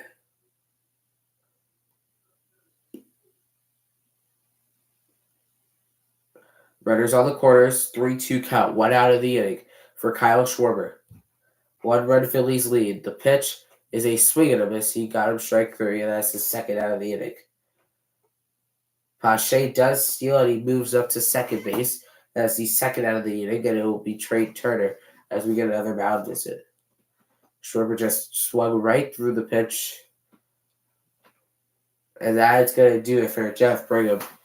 He gets into the 6th. He can't get out of it. He does give up the go-ahead run, but he gets 2 outs, as it will lead to Grant Hartwig out of the bullpen for the New York Mets. He made his debut earlier this year. He threw against the Phillies once, he went 2 innings, 1 strikeout, no walks, no earned runs. So pretty solid for him. He was signed as an undrafted free agent in 2021 as a Met. He has had a remarkable story. He was born in Detroit, Michigan. He is 25 years old. He is a righty, 6'5", 235. Like I said, he is a rookie. This is his only team he's ever played for in the New York Mets. He's trying to help his team limit the damage and let the offense try to do something on the other side of the ball. The belief would be that Ranger Suarez might go back out there for another inning, but his pitch count has gotten a little higher than the Phillies probably would have wanted at this point in the game, so I am not 100% sure if he will go deeper into the game. We are in the bottom of the 6th. The score is 5-4 Phillies. There are 2 runners on.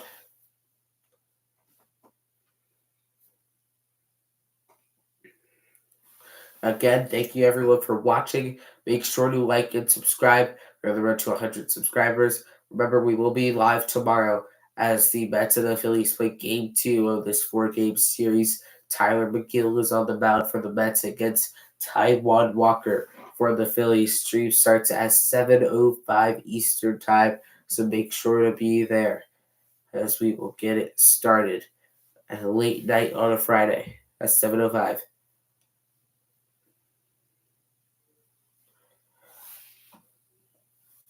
As the Phillies take on the Mets. They play 7 times in the last 10 games for the in between the Phillies and Mets. For the Phillies, it is in the 7 times in the last 10 games. So they want to beat up on a team that is 10 games over 500 right now. A team that has been absolutely shocking throughout the season are the Mets in a bad way. Bottom 5 in the National League in most offense categories, trading away key players at the deadlines after having the top payroll of baseball.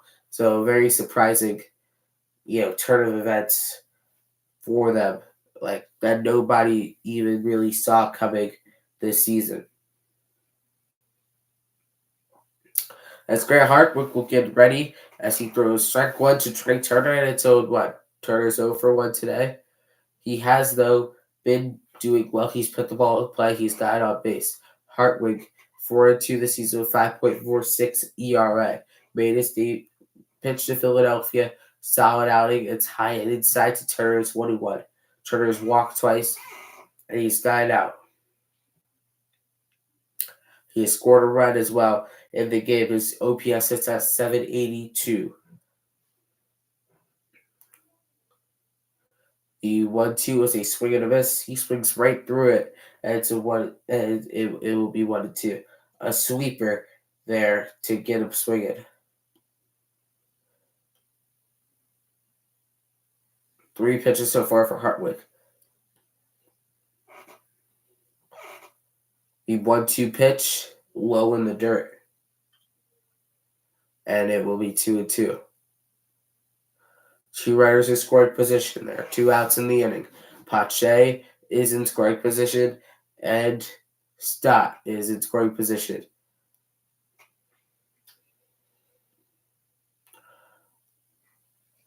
The 2-2 pitch to Trey Turner with 2 outs and 2 on. This will be a big out for the Mets. The pitch is a ground ball to Alonso. He makes the play to Hartwick, and the inning is over. But the Phillies retake the lead on a Nick Castellanos home run. It is 5-4 through 6. As Castellanos absolutely murdered that baseball. He hit it off the facade of the second deck.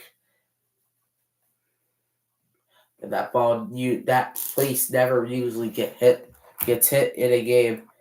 You rarely see it, especially from a Phillies player. But he did it today, and it was absolutely crushed. It's the bottom of the order due up for the Mets. It'll be LeCastro, then the top of the order. It'll be Nimmo and Mauricio. Top of the order, though, has struggled for the Mets. Mauricio and Nimmo 0 for 6 today. Have not even reached base yet. Castro also has not reached base.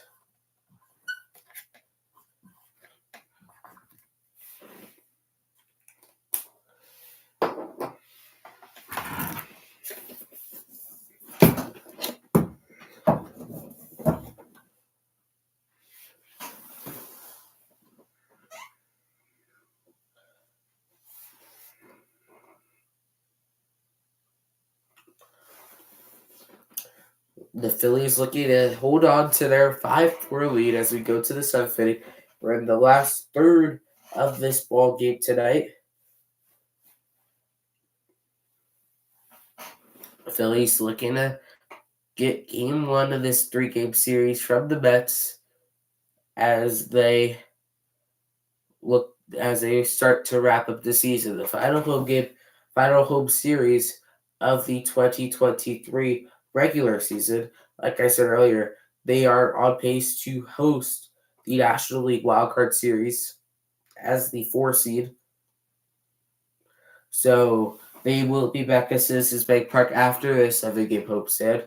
And they'll be back in March of 2024 as they take on the Atlanta Braves. So a lot of excitement going on around the ballpark as these are the last guaranteed games they'll be playing in Philadelphia unless they clinch the wild card number 4 spot in Philadelphia, which there is a chance they do it during this homestand. Rangers Warriors will go back out there for work in the 7th inning. You'll face Simple Castro. They're strike 1 and it's 0-1. Suarez, his pitch count is getting higher. Probably on what the Phillies, would love it. 88 pitches. Now it's 0-2. Nimmo on deck. Quick 0-2 Castro. Hit by pitch in the second. He struck out in his other plate appearance. He is the 9-hole hitter tonight for the New York Mets.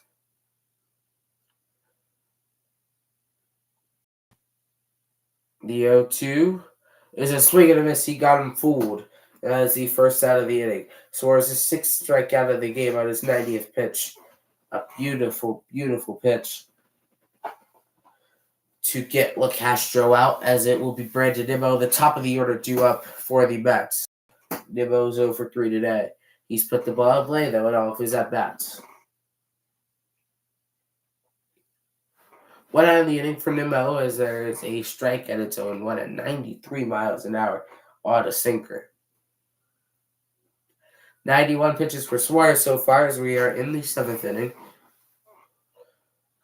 0-1 pitch is inside, and it is 1-1, another sinker by Suarez. Suarez has been a very reliable pitcher for the Phillies over the last couple of years since he's converted into a starter that pitches outside. It's 2-1. He converted to a full-time starter in 2021, as Suarez has become very reliable over time for the Phillies, being basically their third best pitcher over the last couple of years. That ball is inside, and it's 3-1 now to Brandon Nimmo. Nimmo trying to get on base for the first time tonight.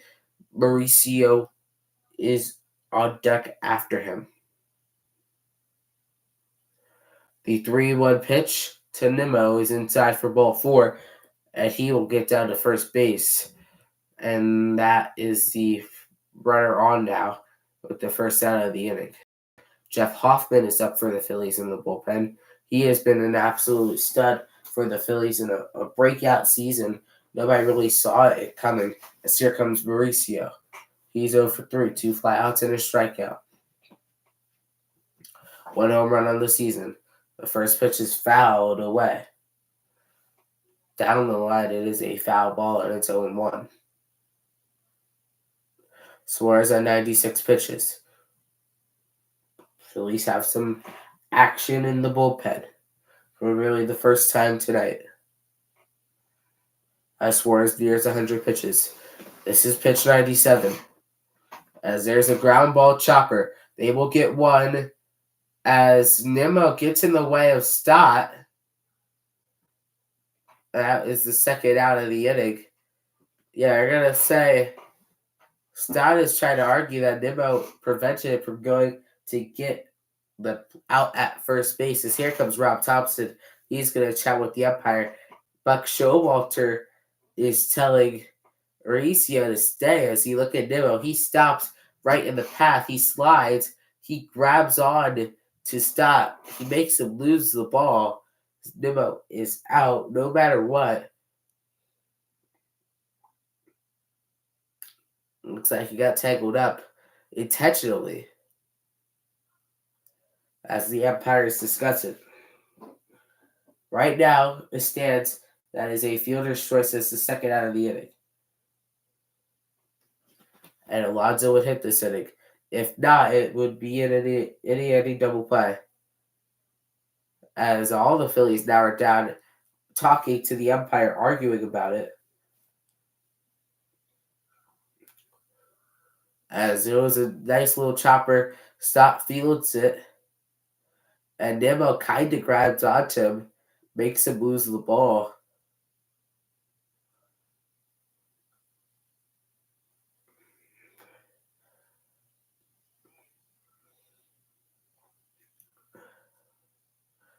Looks like they're going to just say that Nimmo made a baseball play without trying to prevent Stott from throwing over to first, as Buck Showalter's now. Let's talk to the plate umpire. Well, that's going to do it for Ranger Suarez. A pretty successful outing. He gets into the 7th inning. He allows 4 runs and 5 hits, but he strikes out 6 batters over that span. He limits. He did a good job today. Almost had 7 innings, but, it was an interesting call by the umpires. As we go, it's going to be a pitching change. It's going to be Jeff Hoffman into the game for the Phillies. And, man, has he been a breakthrough for the Phillies. He got them from Cincinnati last year, and Hoffman has been on point. He has been one of the main guys Rob Thompson and the Phillies could look to out of the bullpen almost every night. 4-2 record, 2.55 ERA in 49 games, 49 innings. A -1 whip, which is very impressive so far this year for Jeff Hoffman, somebody who people didn't think much of. He's 30 years old. They started writing him off, and now look at Hoffman. He is a key piece in the Phillies' run for another Red October. He has been really like the third best pitcher in the bullpen for the Phillies this year as a righty. And with Kimbrel pitching yesterday, I would be surprised if we do see him today. So we might be setting up Gregory Soto or for Hoffman to go the 8th and Alvarado to close it out in the 9th inning. But again, this is now into hour 2. Thank you everyone for watching so far. Make sure to like and subscribe if you're still here. If you are new, we will be live tomorrow at 7 Eastern Time when the Mets take on the Phillies.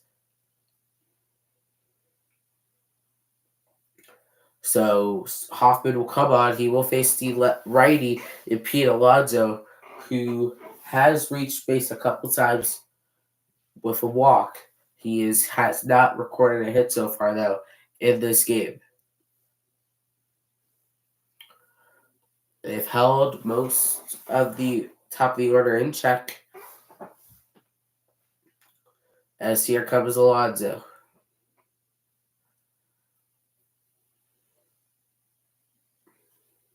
He will be the first batter to face Hoffman. Runner on first with 2 outs in the inning. First pitch to Alonso is a slider inside, and it's 1-0.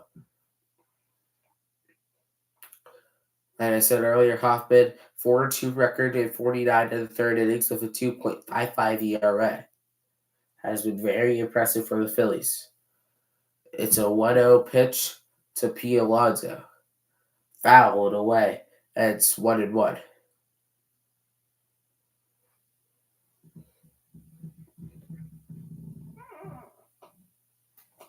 Alonso 0 for 2 today. He did walk, though, in this game. And he did also reach on an error. So he has been on base twice, but he is 0 for 2. Here comes the 1-1 pitch to Alonso. It's fly, it's high. Castellanos is there, and the inning is over. So the Mets can't make anything of the whiteout box. Suarez, his line is set for the rest of the night. He is done. The Phillies lead 5-4 going into the bottom of the 7th inning.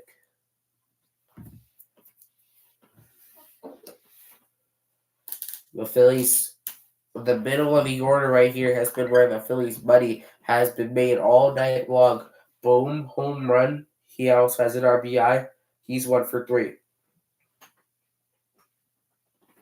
Harper has a run.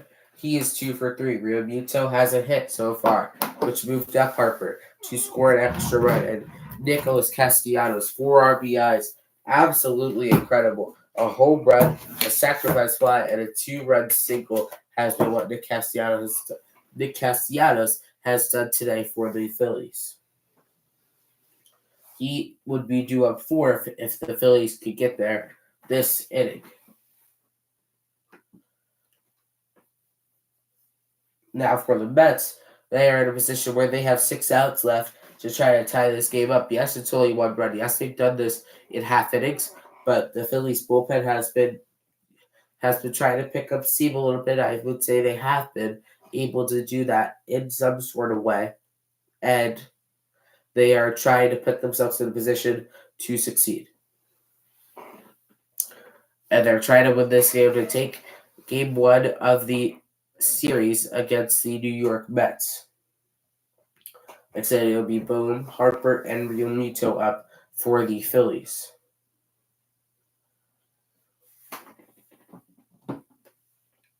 In the middle of the 7th right now, we'll go to the bottom of the 7th in a couple. It's 5-4 Phillies.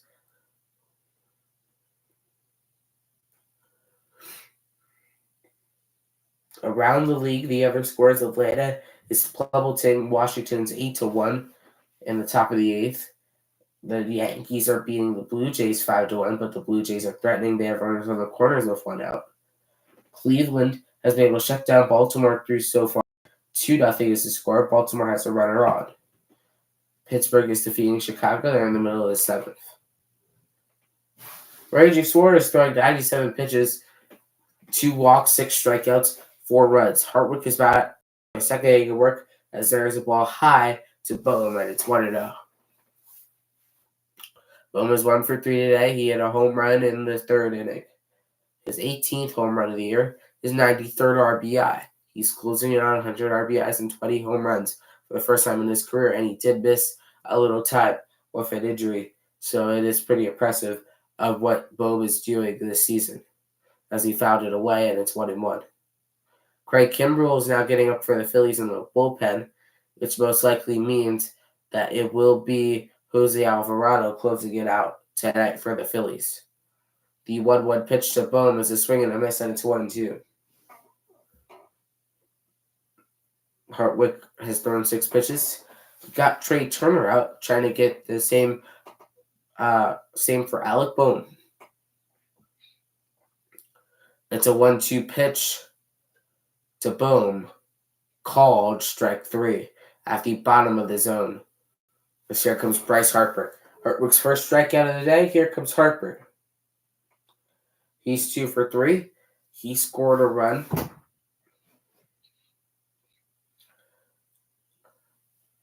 As in Atlanta and Washington, Matt Olson hit his 53rd home run of the season to give the Braves an 8-1 lead. Here comes Bryce Harper.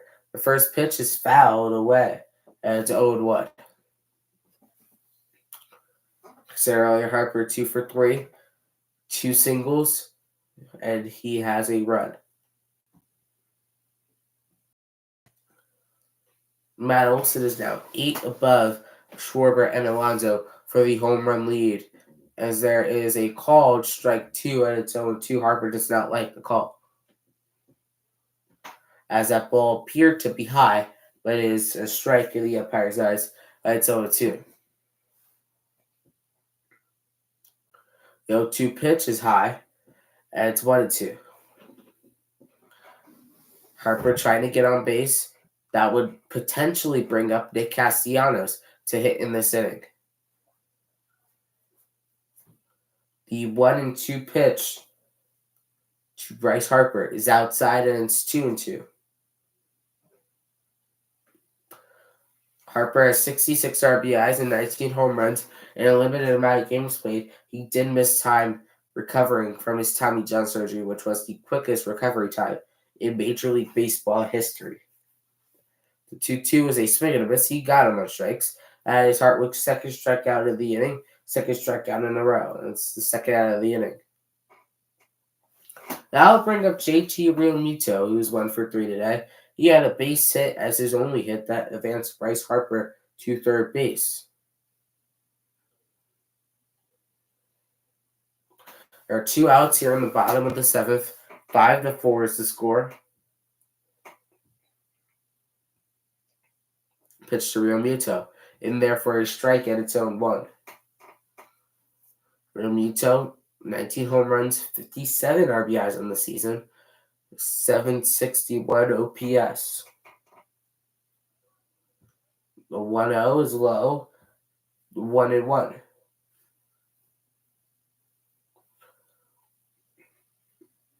Hartwick tried to do a 1-2-3 inning against the heart of the Phillies order. The part that has done the most damage so far tonight of getting on for Nick Castellanos, who's on deck. The 1-1 pitch is checked to swing. No, he did not. They call it a strike, and it's 1-2. 2 outs in the inning. The 1-2 is going to be coming to Realmuto soon.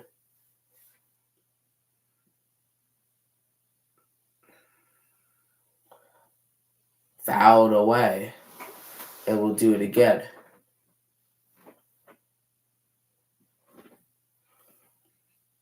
Another 1-2 will be on the way to Realmuto.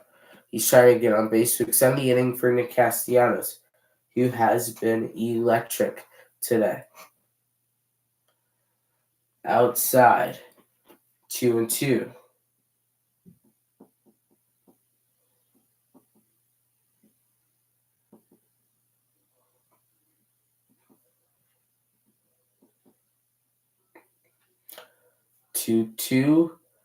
Castellanos is on deck. Pitch to JT is a ground ball back to the middle. Lindor fields it cleanly over to first is in time, and the inning is over. 1-2-3 go to the Phillies. The Mets look to try to storm back starting here in the 8th inning, as it will be Craig Kimbrell up in the pen for the Phillies. He yesterday was a part of the great play made by Nick Castellanos to end the game in Atlanta to give the Phillies the series win. Excuse me.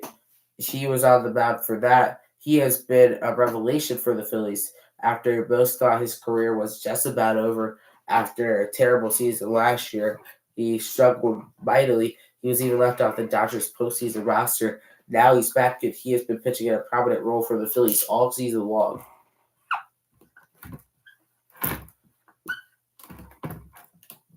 And now they bring him in to get the 4, 5, 6 hitters. It'll be Lindor, it will be Vientos, and it will be McNeil. McNeil with 2 extra base hits in this game. Lindor is Francisco Lindor, and Vientos also has a home run in this game. The next 3 hitters are all responsible for a run at some point by the Mets in tonight's game.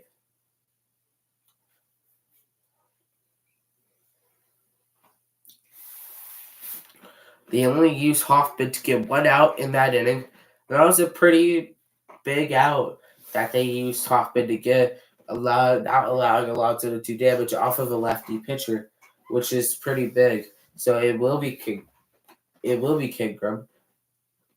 Kimbrel against Lindor, Vientos, and McNeil.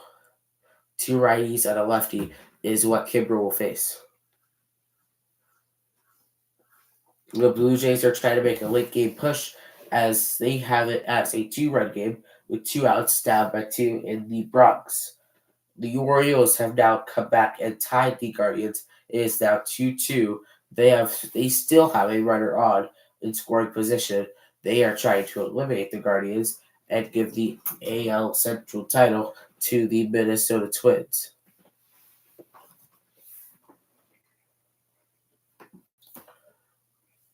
Over on Thursday Night Football is halftime. It is 17-6 as the Niners are defeating the San Francisco Giants. Here we go. It's the top of the 8th inning. 5-4 is the score. Pitch is a swing and a miss by Lindor, and it's 0-1. Lindor is a switch hitter, so he is hitting from the left side for the first time tonight. He's 1 for 3 today. Kimbrel so far this season has a 3.23 ERA at 64 innings, 66 games, 8-6 record, and 23 saves on 26 opportunities from Craig Kimbrel. As what the count goes to 1-1. As a reminder, we thank you for watching. Make sure to like and subscribe while you are here. We appreciate it. We'll be live tomorrow when the Phillies take on the Mets at 7:05 Eastern Time. It's a tie for ball 2, and it is 2-1. We'll be live tomorrow when the Mets and Phillies take on for Game 2 of this 4-game set. 7:05 Eastern Time is when we'll get started. 2-1 is the pitch. Line drive, base hit. It falls in front of Rojas. So Lindor is able to get on to lead off the 8th inning. He represents the tying run. And here comes Vientos, who had a home run in his last at-bat off of Ranger Suarez. He's looking to do something here.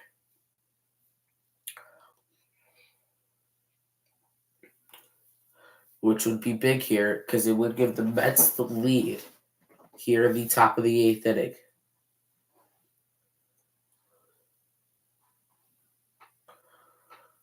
As here comes Vientos. He's 1 for 3. His only hit was the home run. Pitch is in there for a strike and it's 0-1.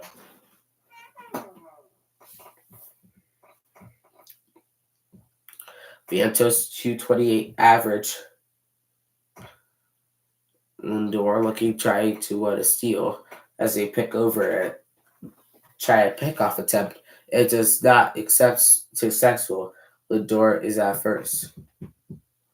Lindor remains at first for Mark Vientos, who's 1 for 3 today. Kimbrel on the mound. Set. Pitches. Lindor is off and running. He is at second without a throw, without a slide. It's a stand-up solo base for Francisco Lindor.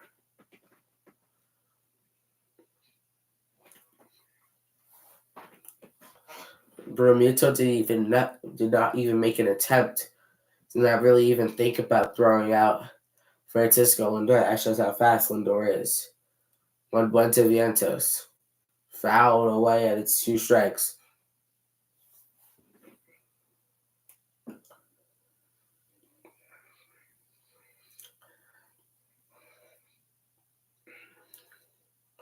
Vientos will use his batter's timeout here.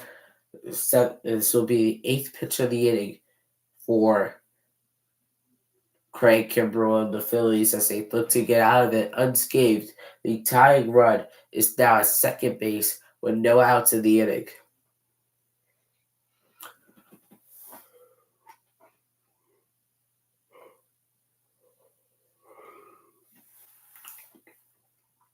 Vientos again 1 for 3, solo home run in the 6th, which was his last at bat. That at that point tied the game. 1-2 is a swing and a miss. He gets so much strikes. A big first out of the inning for Craig Kimbrell and the Phillies. 1 out in the inning now. Vientos had a pitch he could have hit. He was not able to capitalize on that pitch as a strike 3. As here comes Jeff McNeil. He's 2 for 3 today with 2 hits.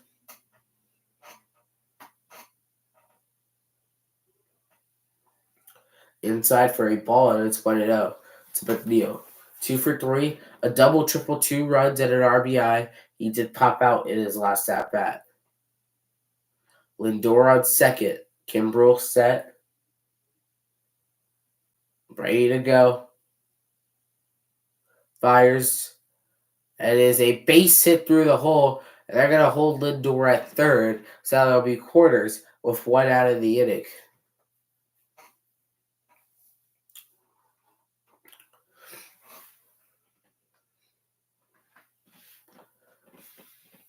As it will now be Francisco Alvarez for the Mets, as there's runners on the quarters and only 1 out.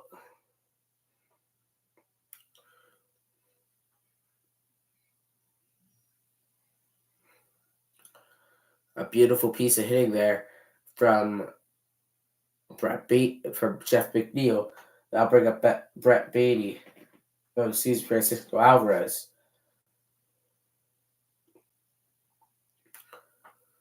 With 1 out of the inning. Trying to be the hero here. A sac fly RBI in the 4th. The pitch is high. It's going in foul territory, but Harper has enough space to make the play, and that is a absolutely huge second out of the inning.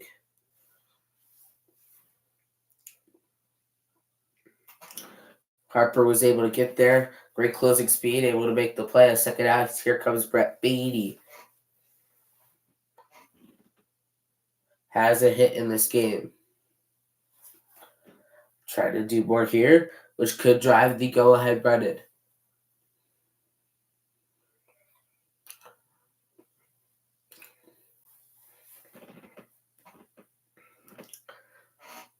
The pitch is low for a ball. And it's 1-0. McNeil steals second base. He is going to stand there. He is on base.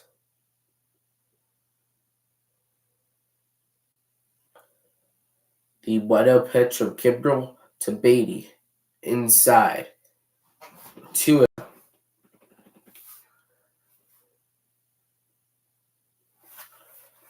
Daniel Vogelback will pitch hit against Craig Kimbrell if the inning continues for the lefty-righty matchup.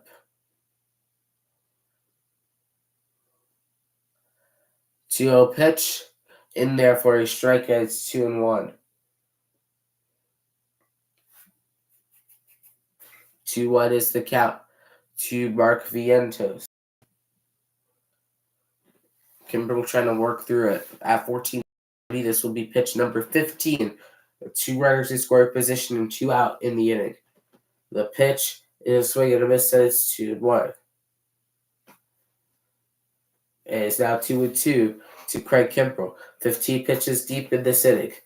Beatty is 0 for 1. Kimbrell trying to get a big punch out here. it was a runner on second and no out, it would be hectic.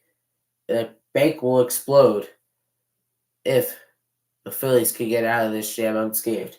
The 2 pitch, Kimbrel, set, delivers to Beatty.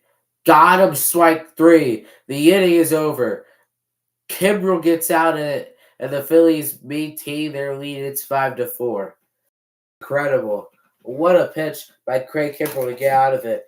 Had a runner on second and no outs in the inning. So now no runs allowed.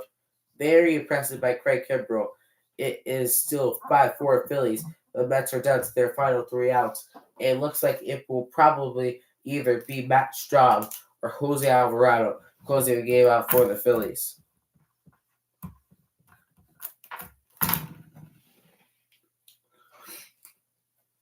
Again, thank you guys for watching this stream. It has definitely been a long one, so make sure you like and subscribe. We will be back tomorrow for when the Phillies take on the Mets at 7:05 Eastern Time. So make sure you check that one out. 5-4 is the score at the bottom of the 8th.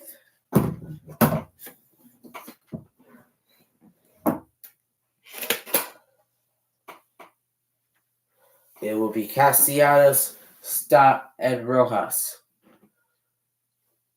Castellanos has been absolutely elite of recent. 6 home runs in the last 9 games, 3 home runs in his last 2 games. It would be big for them to get Stott going. He has slowed down a little bit from his early season pace. So definitely been big if they could get him going recently, and this could go a long way in doing it.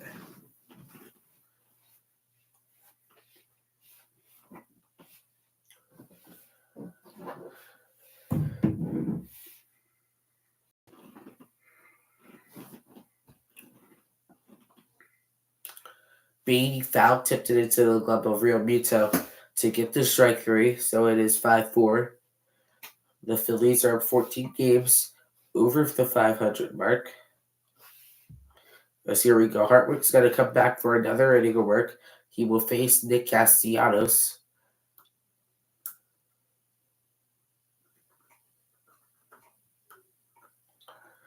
And the first pitch will be a ball, and it's 1-0 to Castellanos.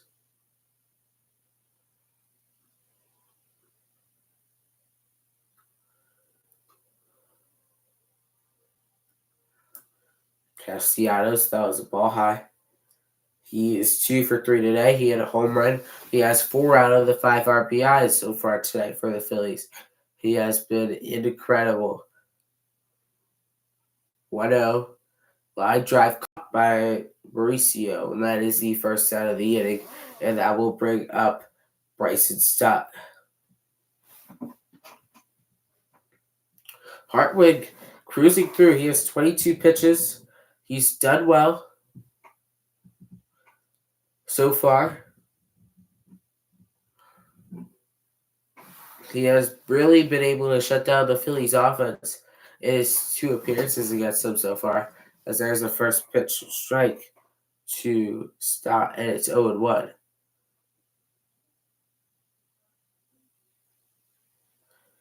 Stott is 0 for 2 today. The 0-1 to Stott is a ball to left field. The Castro on the run. He will make the catch. That is the second out of the inning. And it will bring up Johan Rojas for the Phillies. He's 1 for 3 today. He struck out twice.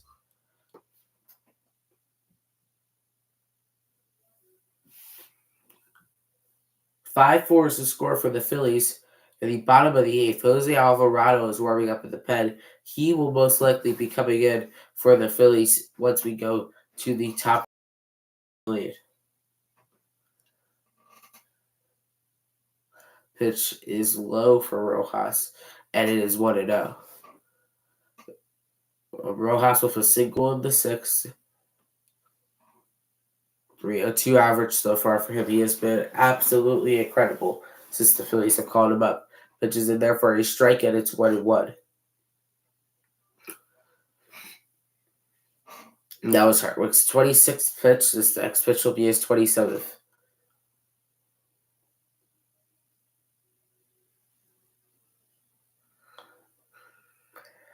And it's now 1-2 to Johan Rojas. He fouls it away.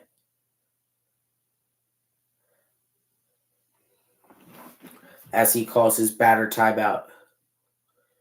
Alvarado is ready to go in the bullpen. He is up.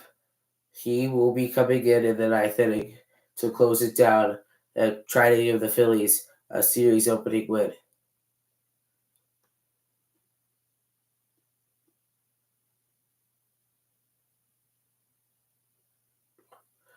Swing and a miss by Rojas and a strike 3. That ends the 8th inning. 1-2-3 go the Phillies. Mets, their last chance. It'll be LaCastro, Nimmo, and Mauricio against Jose Alvarado in the 9th inning. Alvarado will face 2 lefties and the righty Mauricio. He'll face 1 lefty, which will be Brandon Nimmo. Both Mauricio and the Castro are both righties. So he still has to get through it no matter what. It will not be a breeze for Jose Alvarado. But most things are, but he has definitely performed throughout the year. He has been one of the Phillies, once I talked about earlier with Jeff Hoffman, he was one of the Phillies' top guys. Him, Kimbrel, and Hoffman have all been a part of this game. They are the 3 guys, and once the Phillies go to the postseason, they're going to be the 3 guys that the Phillies look at the most to get out when they need them to. But we will be live tomorrow for Game 2 of this 4-game series as the Mets play the Phillies. McGill will be on the mound. Tyler McGill will be on the mound for the Mets against Taijuan Walker for the Phillies. 7:05 Eastern Time is when we get first pitch underway. The Phillies are honoring Scott Rowland, inducting him to their Wall of Fame. He was a Philly for a couple of years. He had a very famous career here in Philadelphia. This year, he just entered the Hall of Fame. Had a rocky outgoing with Philadelphia, though. Some fans love him. Some fans are not the biggest fan of him. But he will be inducted into the Phillies Hall of Fame tomorrow.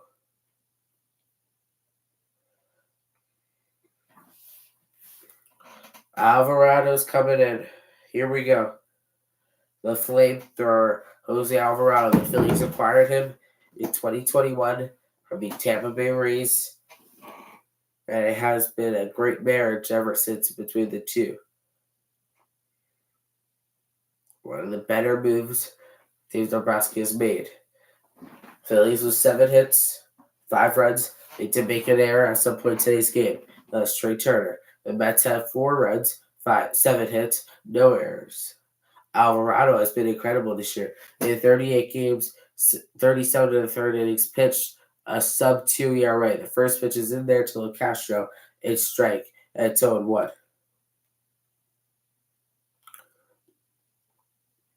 First pitch at 98 miles an hour. As here comes the 0-1 pitch. Is a swing and a miss, and it's 0-2.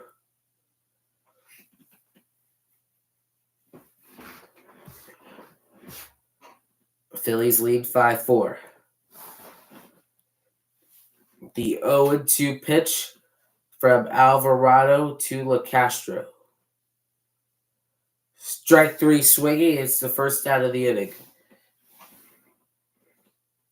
Here comes Nimmo. He's 0 for 3. He walked in his last at-bat. Phillies don't plan on getting anybody up in the bullpen. They have faith that Suarez will finish this one out by himself. It would be big if he can, because then they could preserve their bullpen, which could help after what they did yesterday. Yesterday's barn burner against Atlanta. That's inside on Nimmo, and it's 1-0. Nimmo is again 0 for 3 today. He walked. His career against Jose Alvarado. 0 for 5, 3 strikeouts, and a walk.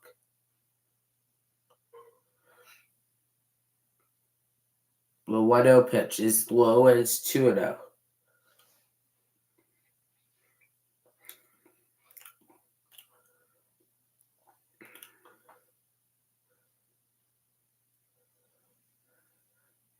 The 2-0 pitch to Nimmo is in there for a strike, and it's 2-1 at 98 miles an hour.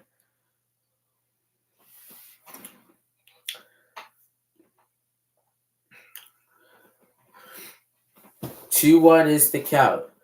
The pitch to Nimmo is drilled into the gap. Castellanos won't get there. It bounces over the wall, and that is a one-out double for Brandon Nimmo, as the Mets have life now here in the top of the ninth inning. Last thing you want to say as a Phillies fan?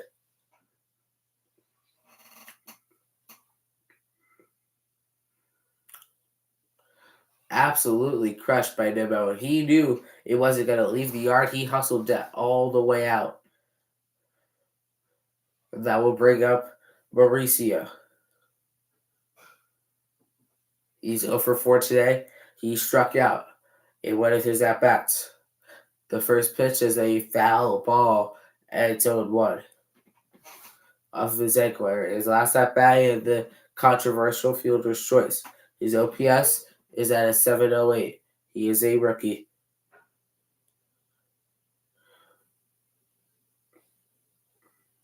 "0-1 is the count. The pitch to Mauricio is a foul ball off of his foot, and he is in pain. He is in real pain right now, as the trainer and Buck Showalter are going to come out and look at him. This is not what you want to see. And for the Mets, right off of his foot, to not even hit the ground first, especially for the Mets, in this case, basically a meaningless September game. This doesn't really do anything for them. It's painful for Mauricio. He's walking it out. I don't know if he's going to even stay in this game. The count is 0-2. He did foul that pitch off. So the count will be 0-2. 0-2 with one out. A runner on second. That is the tying run. Alonso is on deck. Alvarado is ready. Mauricio is ready.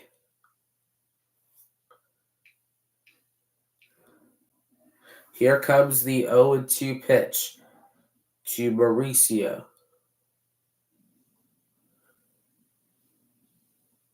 Fouled away. And we'll do it again.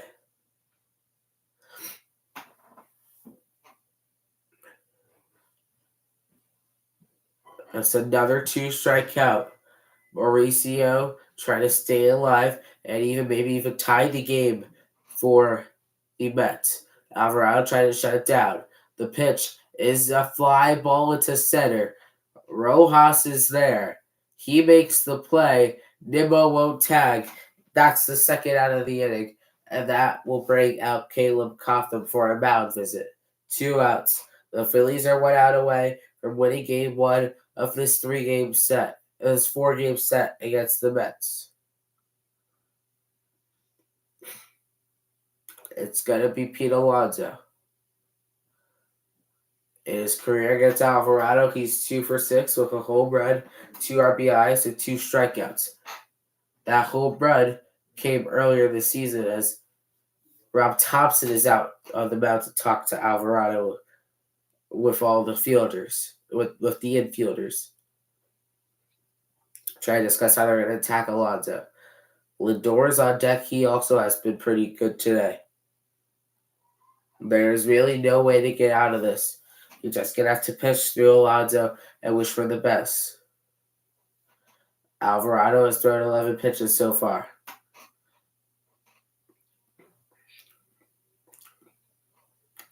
After Alonso, it's Lindor. He's 2 for 4 today. Here we go.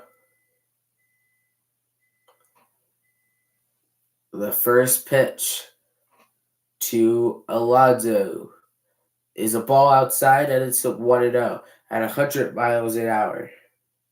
a sinker. Alvarado's just going to let that ball rip right now. Hopefully the last at bat of the game. Alonso for 3. Fouled away another 100. 1-1.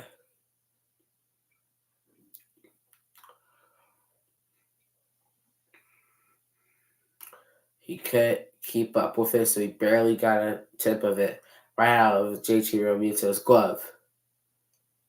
Here comes the 1-1 pitch. Now to Pete Alonso. In there for a strike. And it is 1-2. Alvarado trying to end this game. Phillies trying to take game 1 against the Mets. And a roller coaster of a game. Nick Castellanos with 4 RBIs. 1-2 is the count. The game tying run is on second base. Jose Alvarado on the mound. The 1-2 pitch. Got him swinging strike 3, and the Phillies win game 1 of this 4-game series against the Mets as they win 5-4. Nick Castellanos, 4 RBIs. He was absolutely incredible. Alec Boehm also adding a home run, which was basically the difference in this game. Alvarado with the save, his 9th of the season. Ranger Suarez is 4-6 on the season now. He lowered his ERA. The Phillies' magic number is down to 5. Game 6 to clinch the number 1 seed. There's 9 more games to play. The Phillies are going right at it. Thank you, everyone, for watching. We'll be live back tomorrow at 7:05 Eastern Time for Game 2 of this 4-game series. But I am Jaden Harper. We will see you tomorrow.